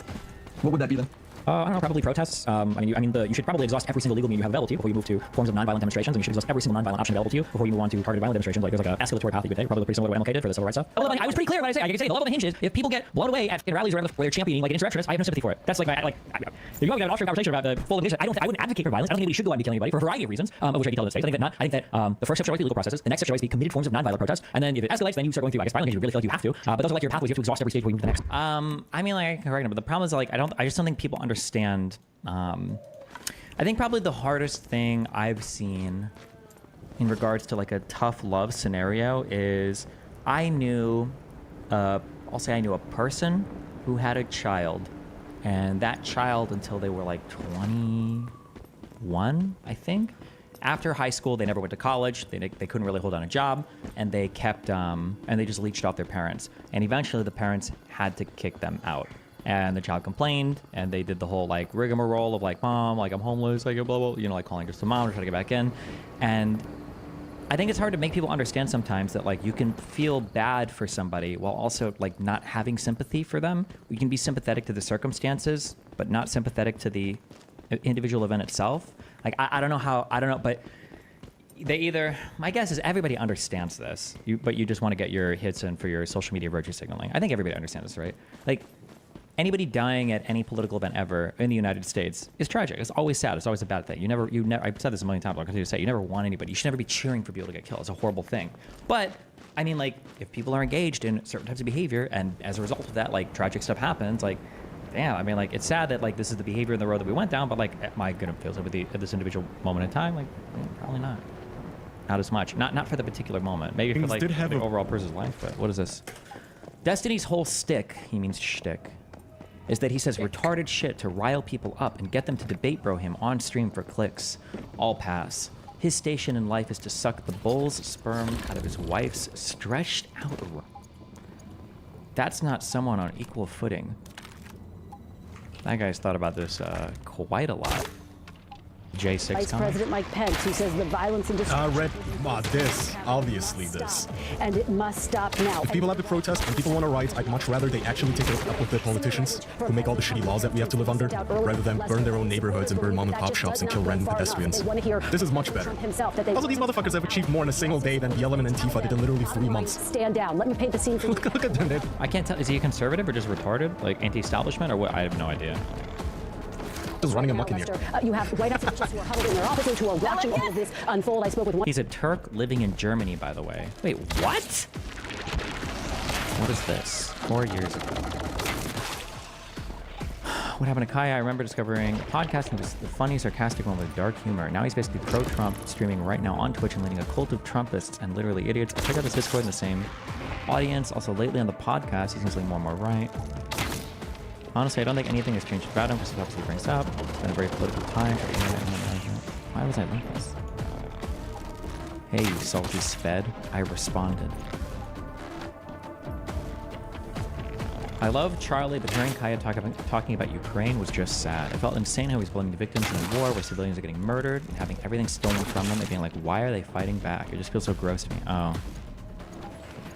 Oh, so he's just like on all the anti-establishment shit.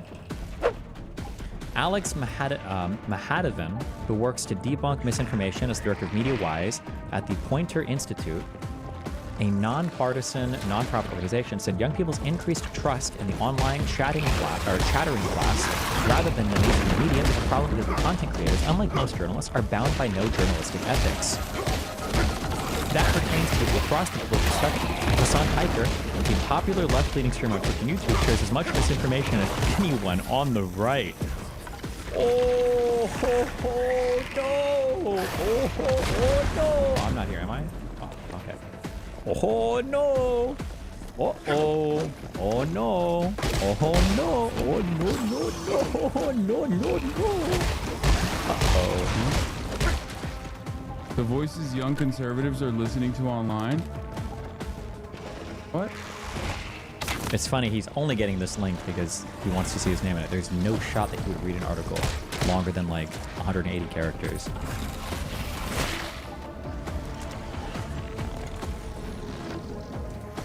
Alex Mahadevan, who works to debunk misinformation at the director of Poynter. Oh, hold on, just as a quick thing. His next step here, the reason why I was late today again, because I was pre-watching everything. The next step for what Hassan is going to do is he's going to Google this guy's name, go through his Twitter, and then he's going to Google the company and go through their Twitter to see if he can find anything that looks even remotely not supportive of progressivism on the whole, and then he's going to call them Nazis or genocide supporters or whatever he can find that links them to about a particular thing, and then he's going to write them off and move on from there. There you go. Institute, a nonpartisan nonprofit organization. Wait, what? Who the fuck is this? He said I share as much misinformation as anyone on the right. Oof. A nonpartisan nonprofit organization said young people's increased trust in the online chattering class rather than mainstream media was a problem because, bro, you have to be on crack cocaine to have this take.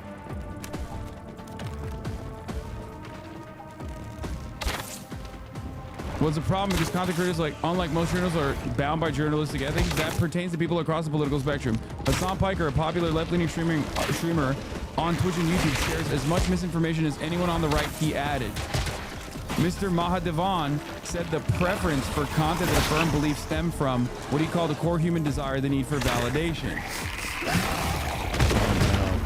Show me this motherfucker's Twitter right now.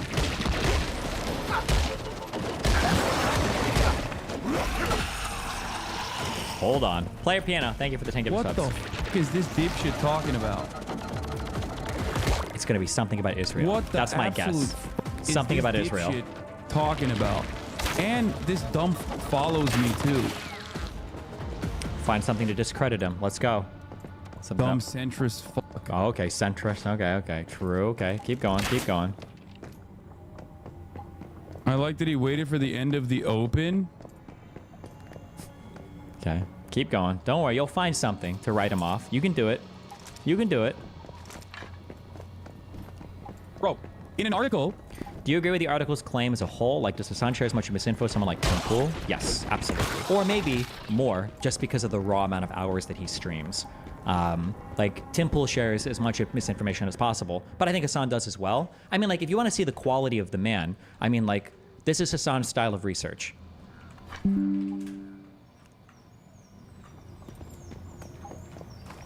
How many Twitter threads do we have open today? 1, 2, 3, 4, 5, 6, 7, 8, 9, 10, 11, 12, 13, 14, 15, 16, 17, 18, 19 Twitter threads today. Wow. And this open tab right here might be 20. If that, oh no, that's the article. Okay, yeah. So yeah, this is, Hassan is he's pervasive when it comes to spreading misinformation. Where they're talking about like people consistently in an article where you are talking about right-wing sentiment and how much misinformation plays in the right-wing sphere. To turn around and be like, actually, there's a guy out there who's, reporting on said misinformation. Duckfest Fan 1, thanks for the 10 gifted subs. Me, and addressing it with empirical evidence. Love that never happening. I love that the fucking Pointer Institute. Oh, hold on. Top funders of Pointer Institute. Oh, here we go. Idiotic. Maybe military-industrial complex? What can we find? Come on, you can find something. Oh, wait. Do you think that politics streamers not being bound by journalist ethics is an actual issue? Yeah, of course. It's a huge issue. Alternative media is dog shit when it comes to sourcing or ethics or anything like that. Yeah, 100%. Have him on the defendant take? I do want to have him on the defendant take. Oh, now he wants to debate this guy? This just seems like you're whining. Ooh, uh-oh. Okay, you know what? What am I doing? This loser has 2,000 fucking Twitter followers and works for a fucking right-wing or hyper-centrist. There you go. There you go. There you go. Anyway, you're gonna blow him up. You said your name on purpose. Yeah, top donors from the Charles Koch Institute, the Stand Together Fellowship. There you Charles go. Koch Institute. There we go. Koch brothers. Yep. Far right. We got him. We can ignore this, guys. No, you're not whining. You take your news accuracy seriously. When some fucker questions out of course have said, yeah, no. We got him. He's very pro-Israel too in all of his writings. Yeah, that's probably why he's saying. I'm spreading misinformation because I think Palestinians are human beings. Got the Israel thing. Shut the fuck up with this dumb poop sauce, brother. Are you a fucking child? The New York Times. This asshole's on the fucking New York Times being like, oh, this dude is spreading as much misinformation. Most of my commentary hyper focuses on right-wing misinfo. The people that this article is literally about. People that have directly called out for spreading misinformation. And this centrist Koch-backed think tank guy goes in and is like, oh, actually the left is spreading misinformation as well. Yeah, you're right, dude. Extremely both sides. I don't know how I do it. I'm sorry, guys. What are you doing? Why are you posting your own tweets? It's hard to pre-watch reality. Now we just need to say it was a DGGer. He's a secret DGGer. There's nothing more frustrating than a shitty, supposedly centrist liberal, okay, operating in a fucking supposedly centrist think tank that gets money from the Koch brothers, or the Koch brother now, okay, that turns around and both sides this shit. It's like, just say it with your chest. Like, who the fuck wrote this article, dude? How are you on crack? You just didn't, like, I got a mention, but I didn't get a call? That's crazy. Bad journalism, in my opinion. True. Mr. Mahadevan said the preference for content and firm belief stems from what he calls a core human desire, the need for validation. Confirmation bias and motivated reasoning are so powerful in humans, he said. We want to believe the facts that confirm what we think. Yeah, Mr. Mahadevan added the way some people selectively consumed mainstream media news was exemplified after the shooting of Mr. Trump at campaign rally in Pennsylvania on Saturday. What did I do? Most of what I did after he got shot was literally actively cast aside misinformation and explain to people media literacy. This is most of what I do is media literacy. Media literacy. Unreal. How many Twitter tabs do we have open here? I'm curious. Can anybody go through? Like, you know what? Fuck it. I got nothing better to do. Do you think we can find him reading a full article a single time today? Because he's got like 4 or 5 articles open. I wonder if he ever has read a full news article. Let's check. Okay, well, we've got watching him on a show, tweets, camera, YouTube video, tweets, YouTube video, or tweet video. Oh, we brought up an article. Hold up. Is he reading an article? Anyway, the line of look. Oh my God, he might be. I'm so scared that they're gonna go with fucking Pete Buttigieg though. Now that's a motherfucker who's not pro-labor. Okay, he doesn't have the instinct. He only fights in a way that appeals to liberals. He's just he is basically our JD Vance. He's got more charisma than JD Vance, but that's not saying much because JD Vance is like a Donald Trump Jr. style. What? Pick. Anyway, the line of Louisville, baby. Okay, he's gonna read it. Yeah, that would be fucking terrible. Do you remember on the picket line he sounded like a strike breaker spy? I know. That's what I'm saying. I mean, Read it. labor. He's gonna read it. Not as labor as trans. It wasn't the best deal. Oh, actually, an interesting question. So family father, man. Like, I'm kind of jumping over things that I wanted to get to in a timely manner because, like, you know, I'm a fan of this man. But, like, as far as I've seen, he seems like a really, really solid choice. Bashar, absolutely. Okay, another tweet. Wait, back to this article. A black and Indian woman on the ticket. We get this article. Real goddamn tweet and message. Oh, another article. He's got a focus group happening in the back of his fucking mind at all times. He's a McKinsey guy. He's Does he literally? He actually just reads headlines? Is this the actual meme? Does he actually read any of these? He's got a focus group happening in the back of his fucking mind at all times. He's a McKinsey guy. Anyway, but yeah, he's pro-union. About this campaign, this is me. Okay. Shapiro, fuck no. More of a YouTube video thing. There's gotta be a limit. Okay. Another YouTube video. I know he's like thinking in his mind. Vance. YouTube video. Oh, tweet. Two things. There's who do that last time around the camera. J.D. Vance is doing that too, by the way. He is on the ballot. Singular. Twitter video. Tweet. Vice President Kamala Harris. Do you think personally? Oh, hold on. Oh no, wait. Is this the thing that triggered him? Yeah, this is the thing that triggered him. He didn't read this article. Martin Luther King and Bobby Kennedy. YouTube video. YouTube video. So I actually made a bet. Hutch, probably shitting on Hutch. I made a $100 bet that they would not replace Biden, and I'm hoping. I think there's like a 50-50. Dude, why the f would you get your politics from a goddamn Call of Duty player, dude? Like, I'm sorry. You're like, this is what you deserve. If you're like, oh, I wonder what like an older COD player has to say about this particular thing, like you deserve to. Hutch has read more news articles.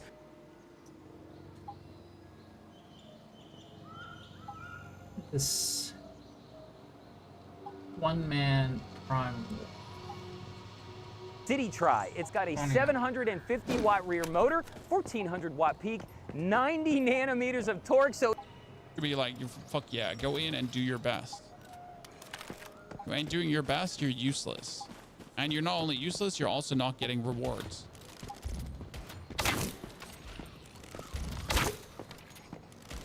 Sir, could you please move that wing away from your face? Also, please don't fly this high. I can't see your throat.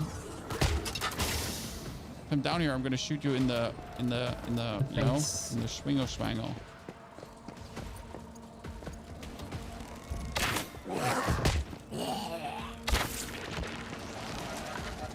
Shot him in there. You still get 800 Star Chrome for the first year. That's my plan. What is a Prime Warp? So a Prime Warp is a world boss.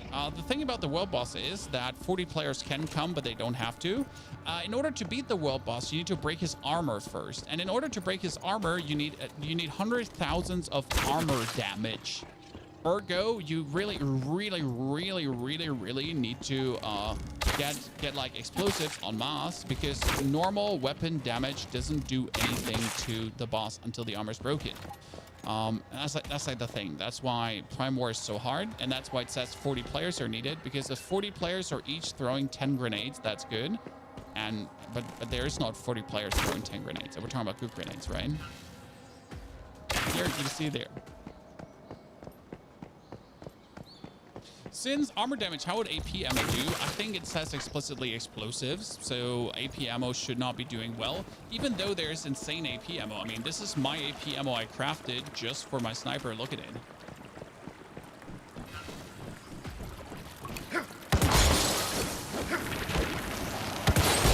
Tank copper grenades. When we're talking about grenades, we're not talking about normal Molotovs. You want to have the deadly Molotovs. I mean, normal Molotov does 200 damage. The deadly one does 2,000 plus damage. This explosive does 4,000 plus 800% side damage. The normal one is only 3,000. So they're like, you want the highest.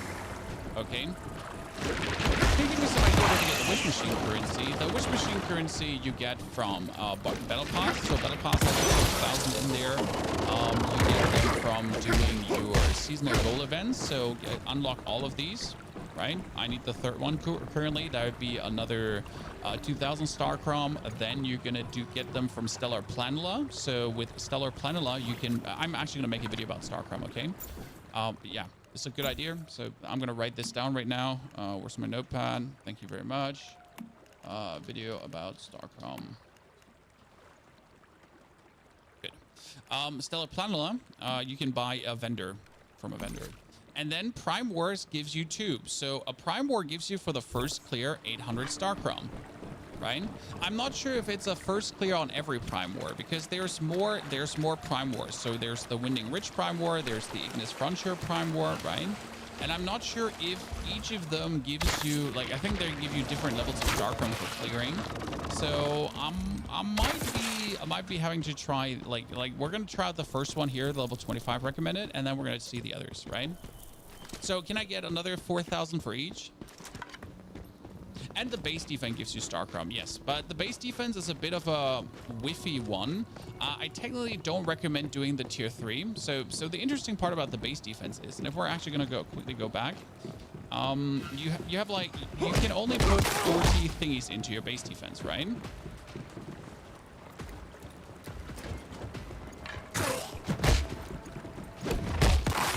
Let me go back to your base defense. Oh, that's not my name. That's not my name. No, so that's just first clear, and the base defense you can only do once per week. Okay? So the start, you can only do this once per week. The thing is, you can only once per week put 40 in. So this is 40. So I can either put 40 Eclipse Cortex in, but that's level 35 monsters, 3 waves with 4 recommended players. The recommended players ignore that. Sometimes it would be better to probably put in level 2 Cortexes because the enemies are just weaker and you get roughly the same outcome. Because this one is like, so if I put 40 of these in, let me actually deposit some.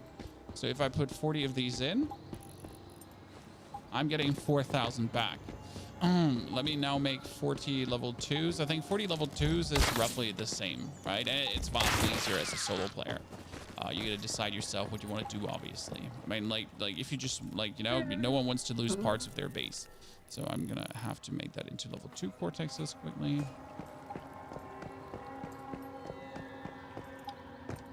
Yeah, 2 is 80 per. Why would you go lower? Because some people are just not good at the game. I mean, like, so why would you go lower? Because some people are not good at the game, because you want to recommend people something to do without wrecking their base, because people suck, and that's okay. There's nothing wrong with sucking. Not everyone is permanently online. Not everyone's personality is computer gaming, right? Some people are just normal people that do normal people things. Correct? And there's no shame in that. Being just a normal gamer, that just normal farm. Right?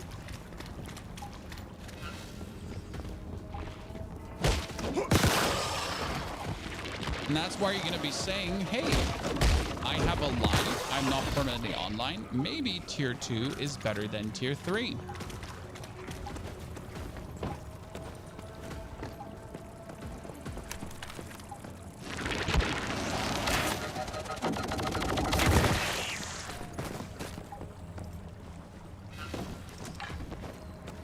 So yeah, here, that's 40 tier 2s now. So 40 tier 2s are 3,400, while 40 tier 3s are 4,000. But the difference is literally the monster level being lower, correct? And they're just being and your base probably not being wrecked that hard.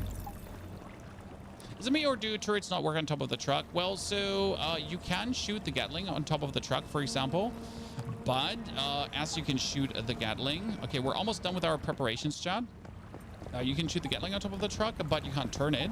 I'm not sure if automatic turrets actually do work, and we're going to be trying out the automatic turrets, though. Oh, Tainted, can't wait. What else you have to show us? Well, I already have something to show you. So for the people that just joined, get to tier 3 ammunition. I actually was saying tier 3 ammunition is useless and you're an idiot if you get tier 3 ammunition. I was wrong. You should get tier 3 ammunition.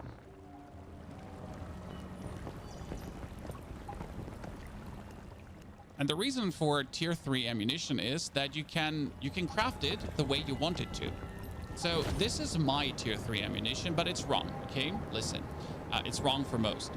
You can actually craft this either with tungsten, you can craft it with your plastic, you can craft it with bonus Stardust. So there's like 4 or 5 different ways to craft this, and it will either be boosting Shrapnel, it will boost side damage, it will be boosting your Fortress Warfare. So you can essentially mix and match to make the final ammunition exactly fit your build.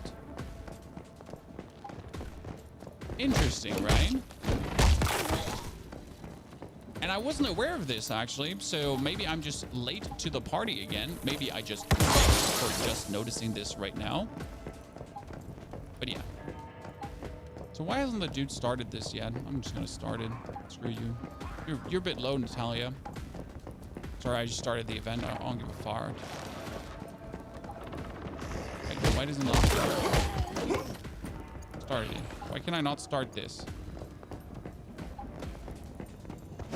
Can he only start it?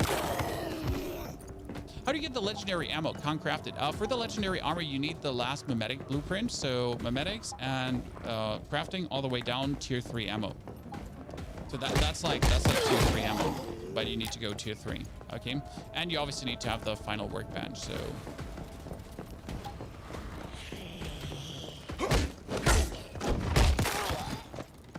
Let me take out the flyers. And today we're gonna boost the build too, because today we're actually looking to add a shotgun to our build, and that's why I need the Star Crumb, by the way, chat. Because I want to add a shotgun to the build. Find amazing deals store-wide during the anniversary sale at Furniture Row. And right now, the more you buy, the more you save. Save $100 on every $1,000 you spend. Or get 60 months no interest financing. The anniversary sale, on now at Furniture Row.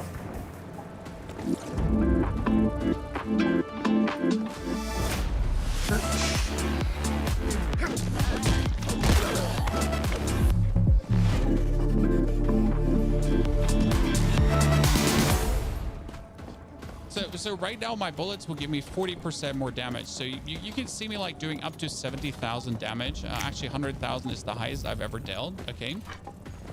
So 100,000 damage is the highest I've ever dealt. And I essentially, like with my legendary ammo, but this is now with standard steel ammo, right? So 8% more damage. But with my legendary ammo, I could essentially deal another 40% more damage. Think about it. Shotgun with legendary armor. I mean, currently we're using the Bastille armor. The Bastille armor would also work for the shotgun. I think I could just stay crouched and swap to the shotgun and be good with it. We might have to change our boots for the shotgun, but I haven't decided yet which one it's going to be. So we're still in the thought process phase, kind of. Oh, you can shoot his face through the wing? Well, I thought his wing is protecting his face. I mean, I don't mind.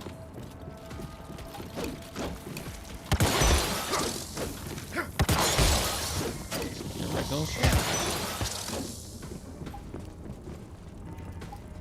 Okay, now we got all the barrel premium fuel. That should be enough.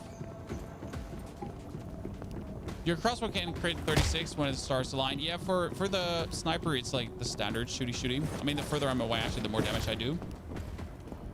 You have any specific shotgun in mind? Yes, I do. It is the second one in the Wish Machine, the one that can trigger Fortress Warfare, because there's a shotgun that can also trigger Fortress Warfare, and it would higher my crit rate.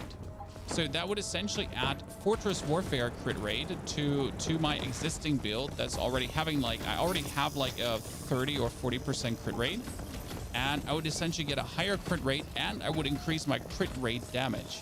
So like this is like 50k damage, 60k damage, because I'm actually a bit further away from the target. And if I'm further away from the target, I do bonus damage.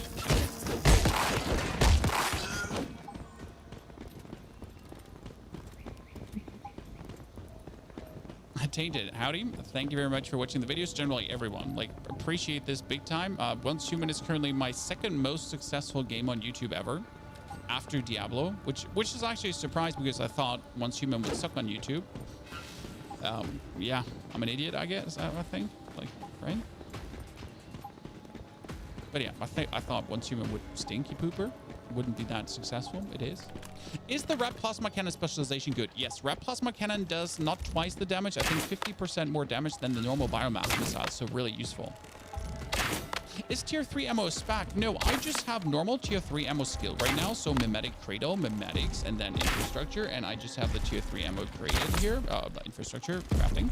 So I just have the tier 3 ammo. I don't have anything special. I don't have any perk ammo related. Let me check here. Mimetic specializations too. I have Refinery, Disassembly, Gravel, Expert, Drill, Refining, Sulfur. I don't have actually a single combat one apart from Invisible Hunter. So no combat.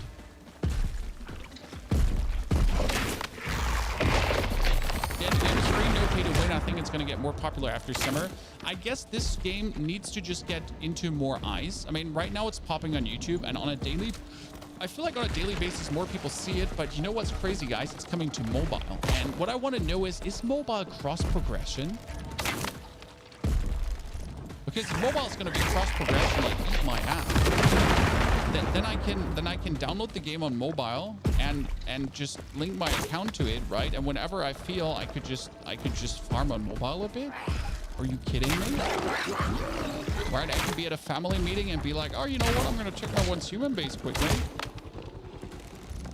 Mobile is cross progression. Okay, you know what? That's gonna be sick.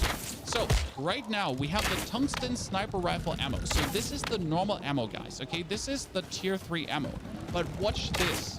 Okay, it needs tungsten, it needs stardust, and currently it does 10% more damage to enemies affected by burn, frost vortex, or whatsoever.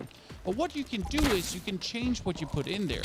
So normal gunpowder would be damage per shot 15% and psi intensity.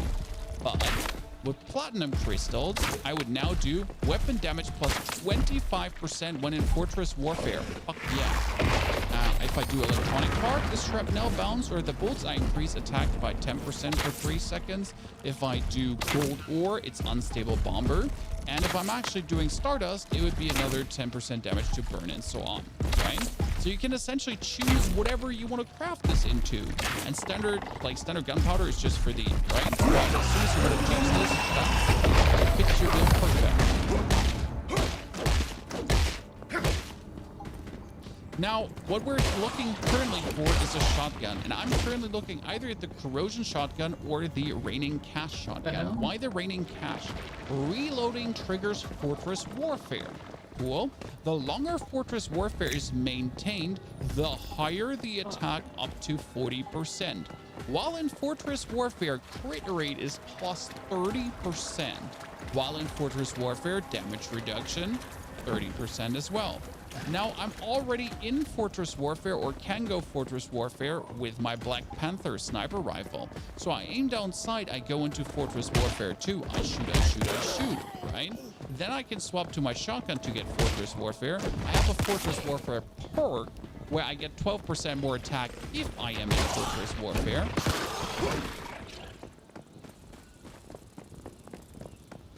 And if I'm reloading, I'm getting another crit rate 10% and crit damage. So that's anyways, right? But I kind of want to try this one out after reloading crit rate plus 10%. And look at this shotty. This shotty is called the DBSG Doombringer, and it has a 2 mag, right? The thing about the DBSG Doombringer is also it's a one-shot reload. So this one does. Does that mean that every shot has the crit rate and the crit damage plus? Because if I'm currently running a helmet that says I'm getting 10% more damage and crit damage plus after reload for 2 seconds, well, that means what?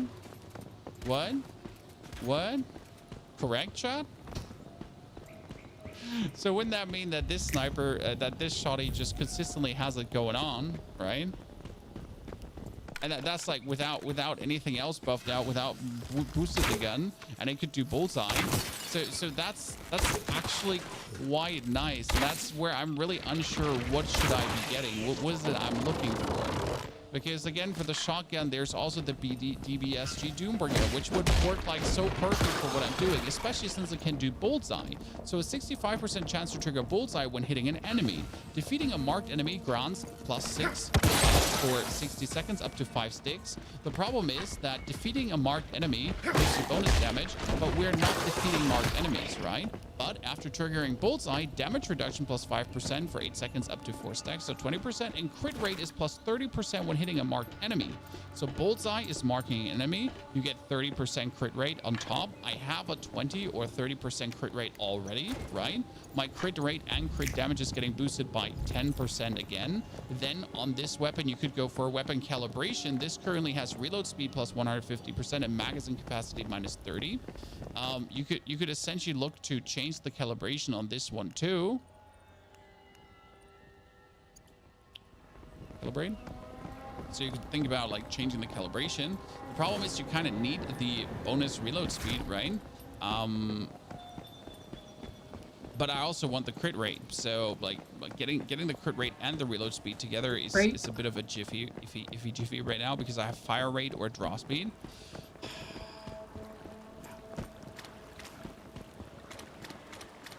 Should you buy the wish machine? I mean, if you want to buy a sniper rifle, you can definitely get yourself the bullseye, but you want to have the AWS Black Panther. You want to have this sniper. Sniper's insane. It's a lame. You can buy yourself a damage mannequin. Yes, I know that you can test it with a damage mannequin, but that's useless. Because what does a damage mannequin help me when I'm essentially like?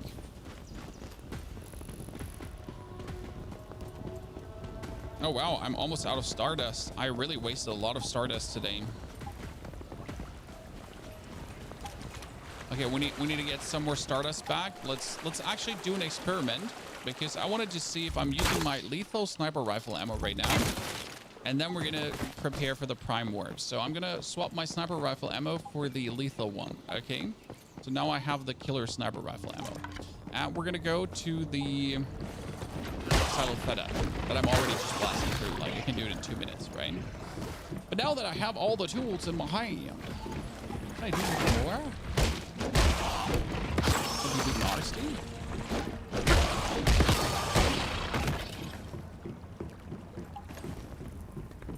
For burst, Gulp Lore with Unstable Bomber is better. So far, I haven't found anyone dealing more damage than me. But I haven't tried the Gulp Lore yet. Who cares? I don't actually know what the Gulp Lore does. Which one is it? Was it a pistol or was it a sniper too? This one. Hitting a weak spot grants chance to trigger Unstable Bomber.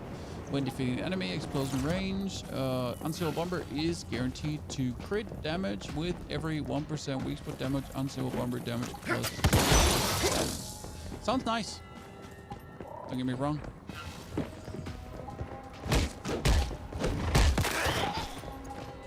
Does the game get more difficult? So this is a silo, a dungeon, and this would be the hard mode. There is a pro mode coming next week. That would be Theta, level 60, recommended 4 players.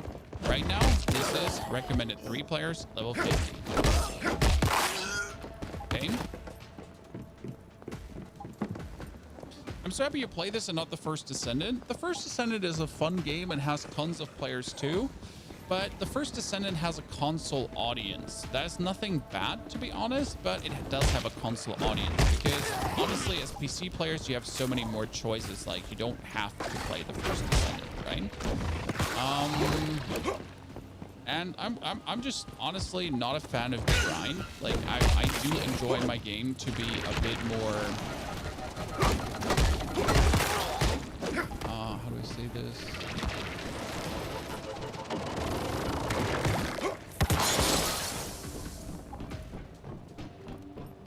A bit more fun to play. I mean, there is grind in this game too, but the grind, like if you compare the grind in here to like the absolute meaningless, soulless grind in First Descendant, it's vastly different, right? Because the First Descendant is really just like throwing your brain away and just like clicking the left mouse button. For here, I've been just generally enjoying my stay in every like in every position of the game, like in every challenge the game gives you. It's quite fun. Don't know how to say that, but yeah. First Ascendant felt like relatively soulless grind for me.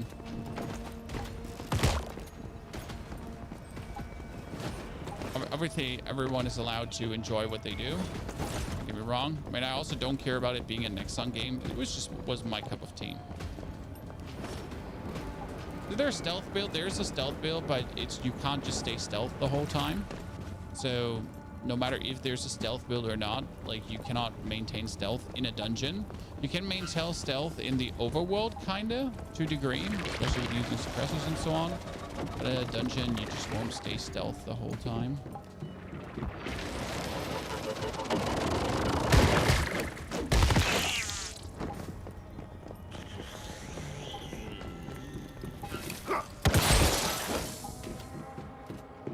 Okay. 38. I'm missing out on like 40% damage booster for being like close to, oh, 91. I'd love to see it. You're supposed to actually be spawning your weak spot there, my friend. Oh, wow, you...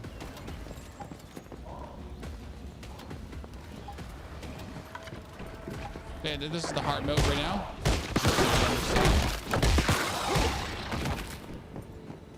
Oh, the Galt lore! Woo, ladies and gentlemen! The gun from the battle pass. The gun you have to buy for 8,000 star chrome.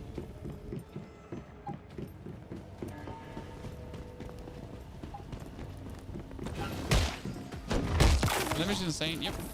I mean, we're currently using the tier 3 ammo that gives us another 40% bonus damage, right?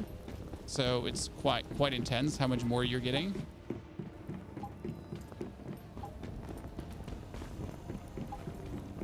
The problem with the found gun I have right now is that it's useless because I won't be using the found gun ever since it's going to break at some point, and I am not intending to use a gun that has the potential of break-in, right? It's just annoying.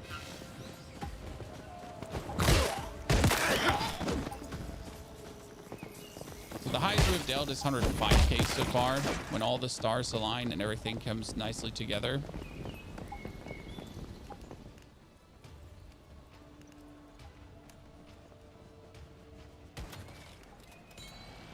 Like right now, we need to stand 40 meters away from a target for the maximum damage because we have a mod that gives us 20% weapon damage plus another 20% if we're then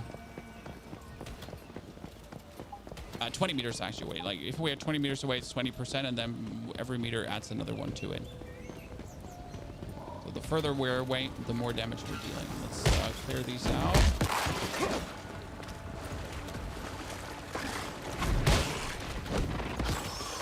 Summon my dog, crouch down, stand far away. 1, 2, 3.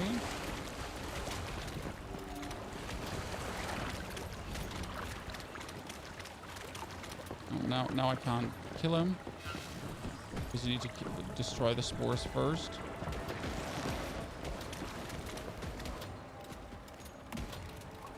It's actually an interesting mechanic. So on this boss, like he was just a beatdown, and they essentially changed him from just a beatdown to a beatdown with a little bit of a in between.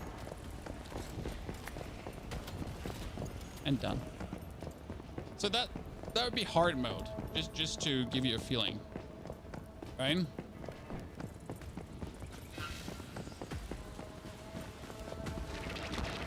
Hard. Deviant are using the dog. The dog deviant you get from killing the dog. It's called the canine, I think. The main reason is that it does actually pull aggro. So every other deviant is just there and like they don't attack it, but the dog actually gets attacked. That's very useful. The automatic weapon with burn damage, the hammer is not bad. Not a bad one. But I was like, my intention with this build is maximum damage. Just simple push on, just pump it out, right?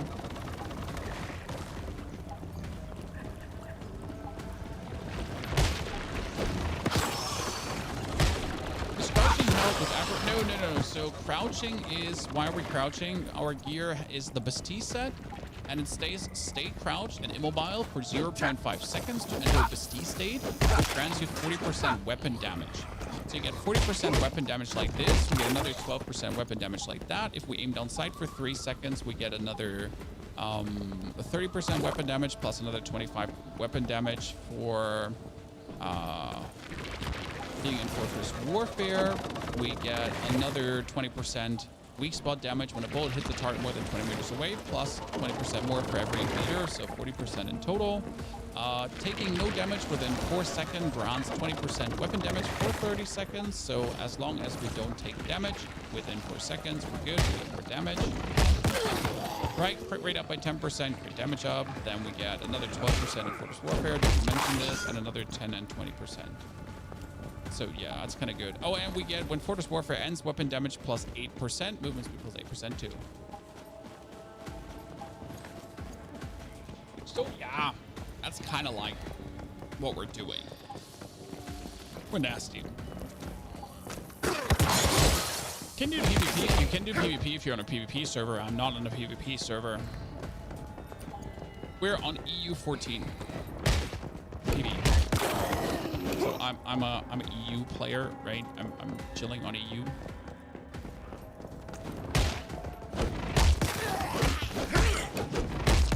When any of my specific guns and axe do not do burn damage, running a burn damage mod would be useless. Yes, that's far. Sorry.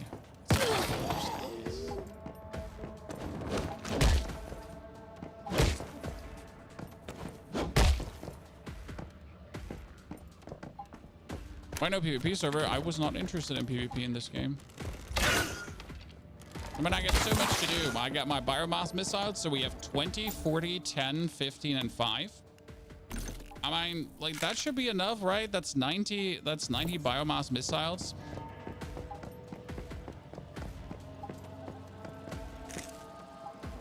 Oh god, I'm overloaded because of biomass missiles right now.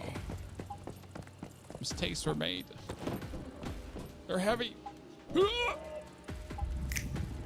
I need to ditch all my other materials quickly so we're not overloaded anymore.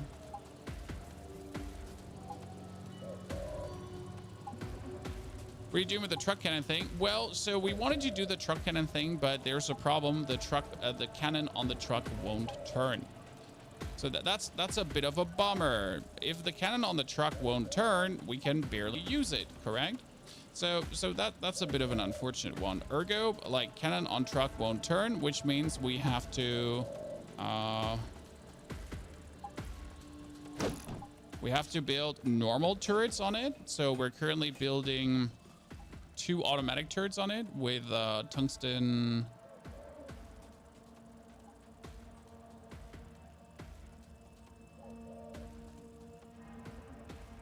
I need tungsten rifle ammo. No, was it tungsten rifle ammo or steel rifle ammo? So we're building 2 normal turrets on it and taking it with us, and we're taking the material to build the Gatling gun with us. Okay, so that's a little bit the plan. Should work out.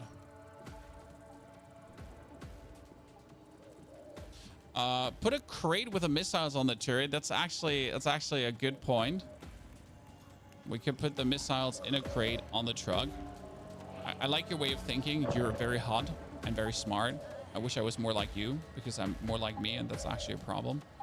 So yeah, the Gatling up here has one issue. Oh god, I can't jump up. So I cannot turn it. So yay, useless.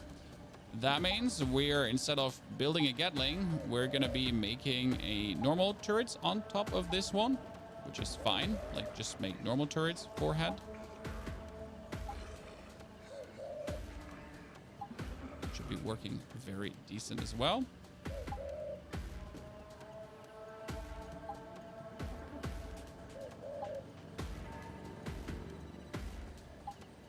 We're gonna essentially build a very reinforced structure because we have the means to do so.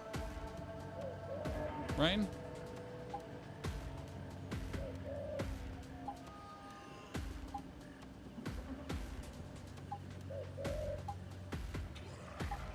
build a very reinforced structure.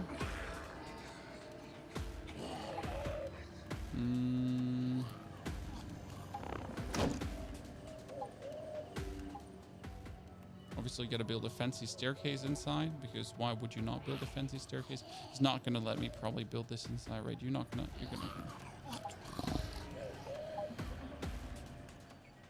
Let me build that right. Let me build it right there. Let me build it right there with throwing guns. There will be no survivors. Sorry, there will be no survivors if you don't let me build that there right there. I hate you. I hate you for not letting me build that. You're so complicated. I didn't want to build it there anyways. I'm fine. I didn't want to build it there anyways.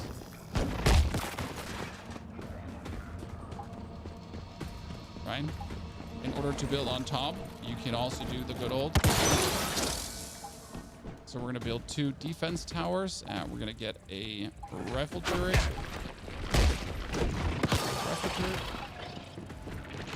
And these 2 rifle turrets are going to get their own power. Fancy Pansy Mac Andy.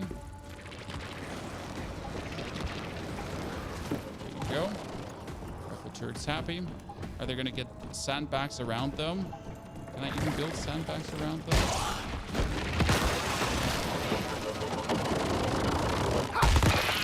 Maybe not, right? Surprised you can't actually build sandbags around them. So what chat was saying, I need storage. So we need a large crate. And that large crate is going to be full with my missiles. We're using, we're usually for every situation, we're using our standard ammo. So I use steel sniper rifle ammo for everything, but I just crafted myself lethal sniper rifle AP ammo. This is the ammo that works explicitly well with Fortress Warfare, because weapon damage plus 25% when Fortress Warfare is active, plus 15% damage per shot. Just randomly getting another 40% damage on my weapon does seem pretty damn good to me, personally. Okay, 1, 2, 3, 4, 5. Okay, let's take all of this. And you know, as we're at it, let me just actually take all my explosives and they're all gonna go in there. And if we're gonna drive the car to the Prime War, like, that's it, right?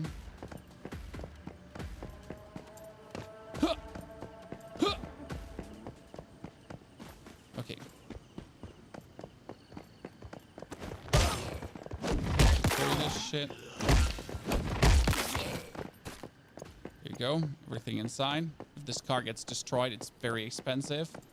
Very important. No, this is not bright enough. I need more light. Yeah, this is fantastic.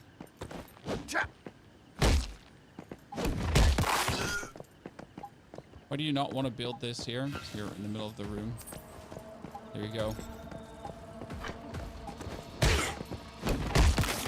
Do we need anything else, guys? Do we need here moral support?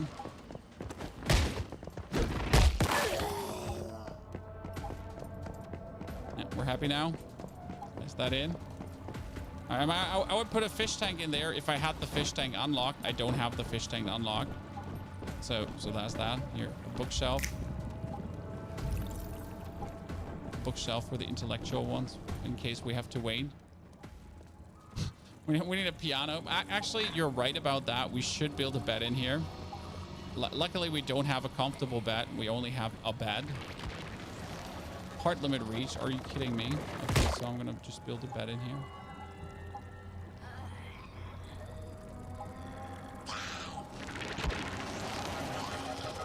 Wait, can you build a containment unit inside the Can you build a containment unit? Oh, right. That would be too funny. I'd love to build a containment unit there. Okay, so this one is great. Now we gotta fill it up with barrel. That's one of the problems. This thing needs to be filled up with barreled premium fuel. Okay. We're gonna extend the building somehow, or we're good about this. We're probably gonna have to build at least.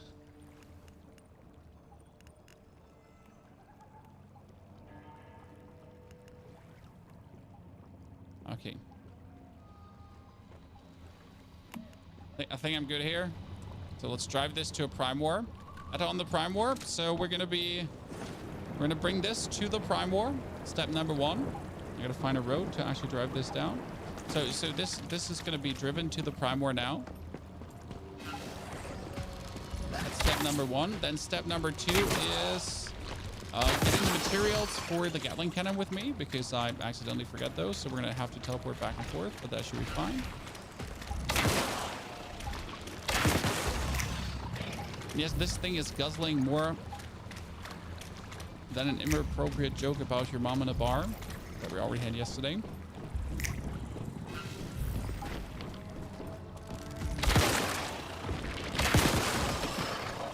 At least not guzzling as much as the truck though, so that's kind of nice. So after 70 hours you deleted it. Well, that's a bit weird, sir. I mean, you got 70 hours of fun. I mean, no one forces you to keep playing a game when you're done. So it's like a very important lesson you might have to learn as a gamer. That after putting 70 hours in a game, that's actually pretty goddamn fucking good for a free-to-play game. Just saying, you know? I mean, you know, the game is for free. Are my turrets shooting? Let me check this.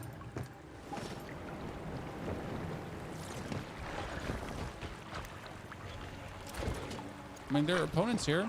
They should be getting blasted at, right?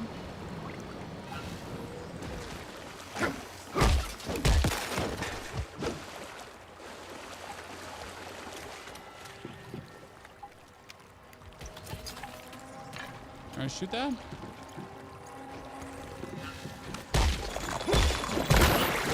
That's great. At least you're taking my biomass missile, so I don't have to do it myself. Turns don't work on a truck. I think I knew this, but I still wanted to take. Okay, someone explain this to me, because I still don't understand what this is.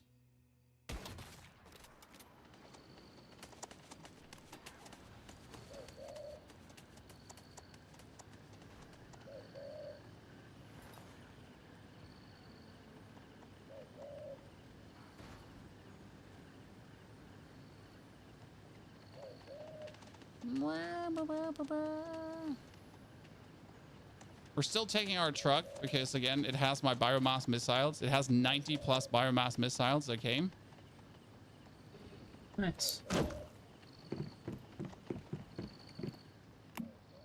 We need to drive it all the way there. The little road trip. I can't remember the last time I've actually driven anywhere. Just teleport over the map. You didn't wire them. They are wired, sir. I wired them as I built them. Build a garage. Ow! Ha!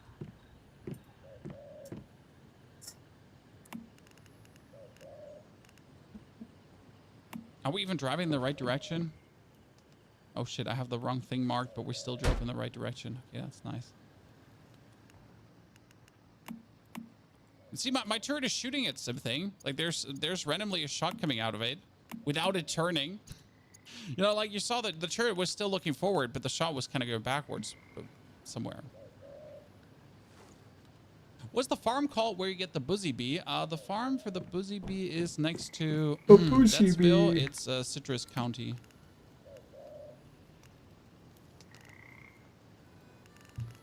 Is there a good gear set at the moment for PvP, PvE? That totally depends on what build you're going for, sir. Are you doing status damage, snipers, shotguns, shrapnel? Oh god, I can't drive through that. Great.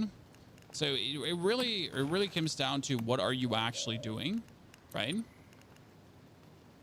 I like the game a lot, but I don't like the way you do blueprint enhancement. Interestingly enough, I don't think you're meant to enhance your blueprints fully. So, for example, my sniper blueprint is a 1-star currently, and I don't think I'm actually meant to enhance the sniper blueprint further this season. Because you have to understand that you're taking your star chrome, all the star chrome you've earned, you're taking that with you into the next season to get other blueprints, more blueprints again. And then in the next season, you're also getting more mythical crates again that you give you more blueprint fragments. And that's why you want to get all mythical crates anyways, because every mythical crate has blueprint fragments in them. So you can get so many blueprint fragments for free from the world if you then actually do care to get them, if you do unlock all the strongholds, right?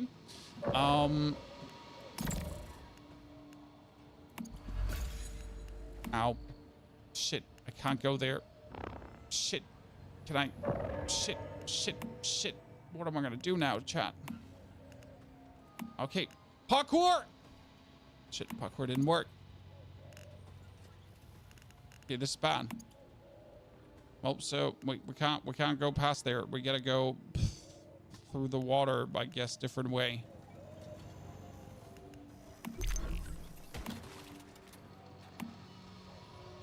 Maybe can I go down the right? Wait,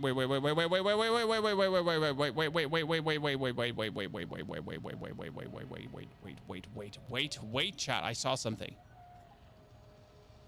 This game doubles at night. Supplies for branch crafting output 50. See, my tower is shooting. My tower just shot that thingy. My tower just killed that. See, my towers are shooting without turning, so they are working. No, not here. Flamethrower trap, landing flamethrower, enemies with. Let's go with the hammer bridge. Yeah, the turrets work.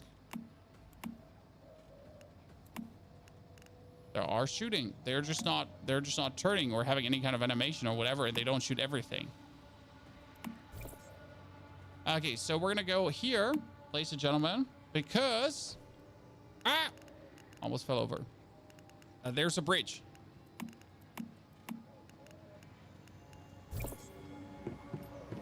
So watch this unfold. Please work. Ta-da! Haha! The chosen one. Get experience for turret kills. That's a very good question. I'm max level. I didn't see any experience pop up.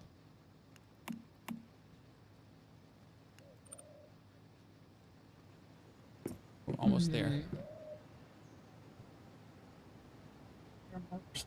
So you can move the turrets around. Like, since I have built the turrets here, if I now erase them, I would get the materials back.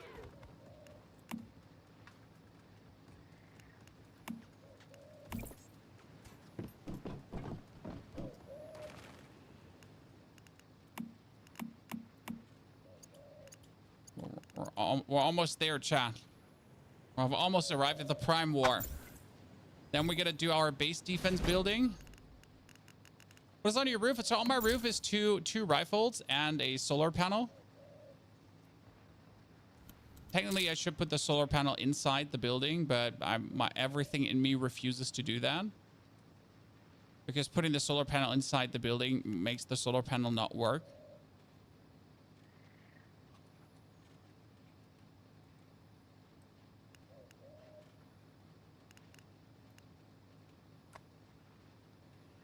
At least in my head.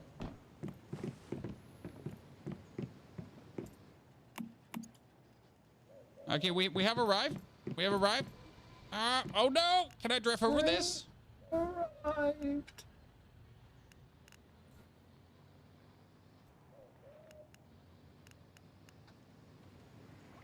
That's perfect.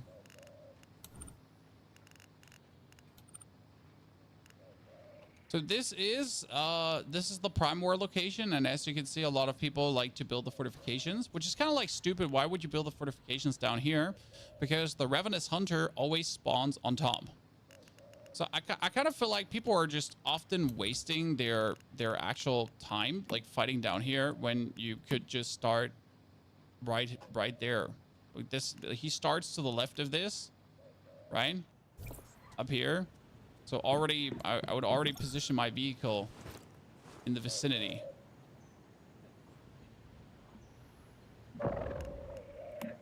Don't do it. Spawn somewhere on top here, and we would need to get our. We need to get our Gatling. So there, someone actually is. Wow, Mr. Kraken. Mr. Kraken, his base is next to mine. Ladies and gentlemen, look at him. This is Mr. Kraken. He has his base next to mine. Are you ready, Mr. Kraken? He's ready. He's born ready, Chan. It's really funny because his base was yesterday there already, and we actually met on Twitter. Here, chat. We met on Twitter. There you go. That's Mr. Kraken. That's my base, and he just lives next to me. We're homies, right? This is his. That's me. He's my homie now. We're boys, you know. Okay, so my car is there. Fantastic. We got the car in position. Now I need to bring the materials to build the Gatling, because that's kind of like what I forget. I forget the materials to actually build the Gatling tower, aka my tungsten. So I got the platinum crystals, I got the aluminium, the automatic parts, and the premium fuel, but I just need to get 30 tungsten. So we're going to teleport back. Then we can build ourselves a thingy.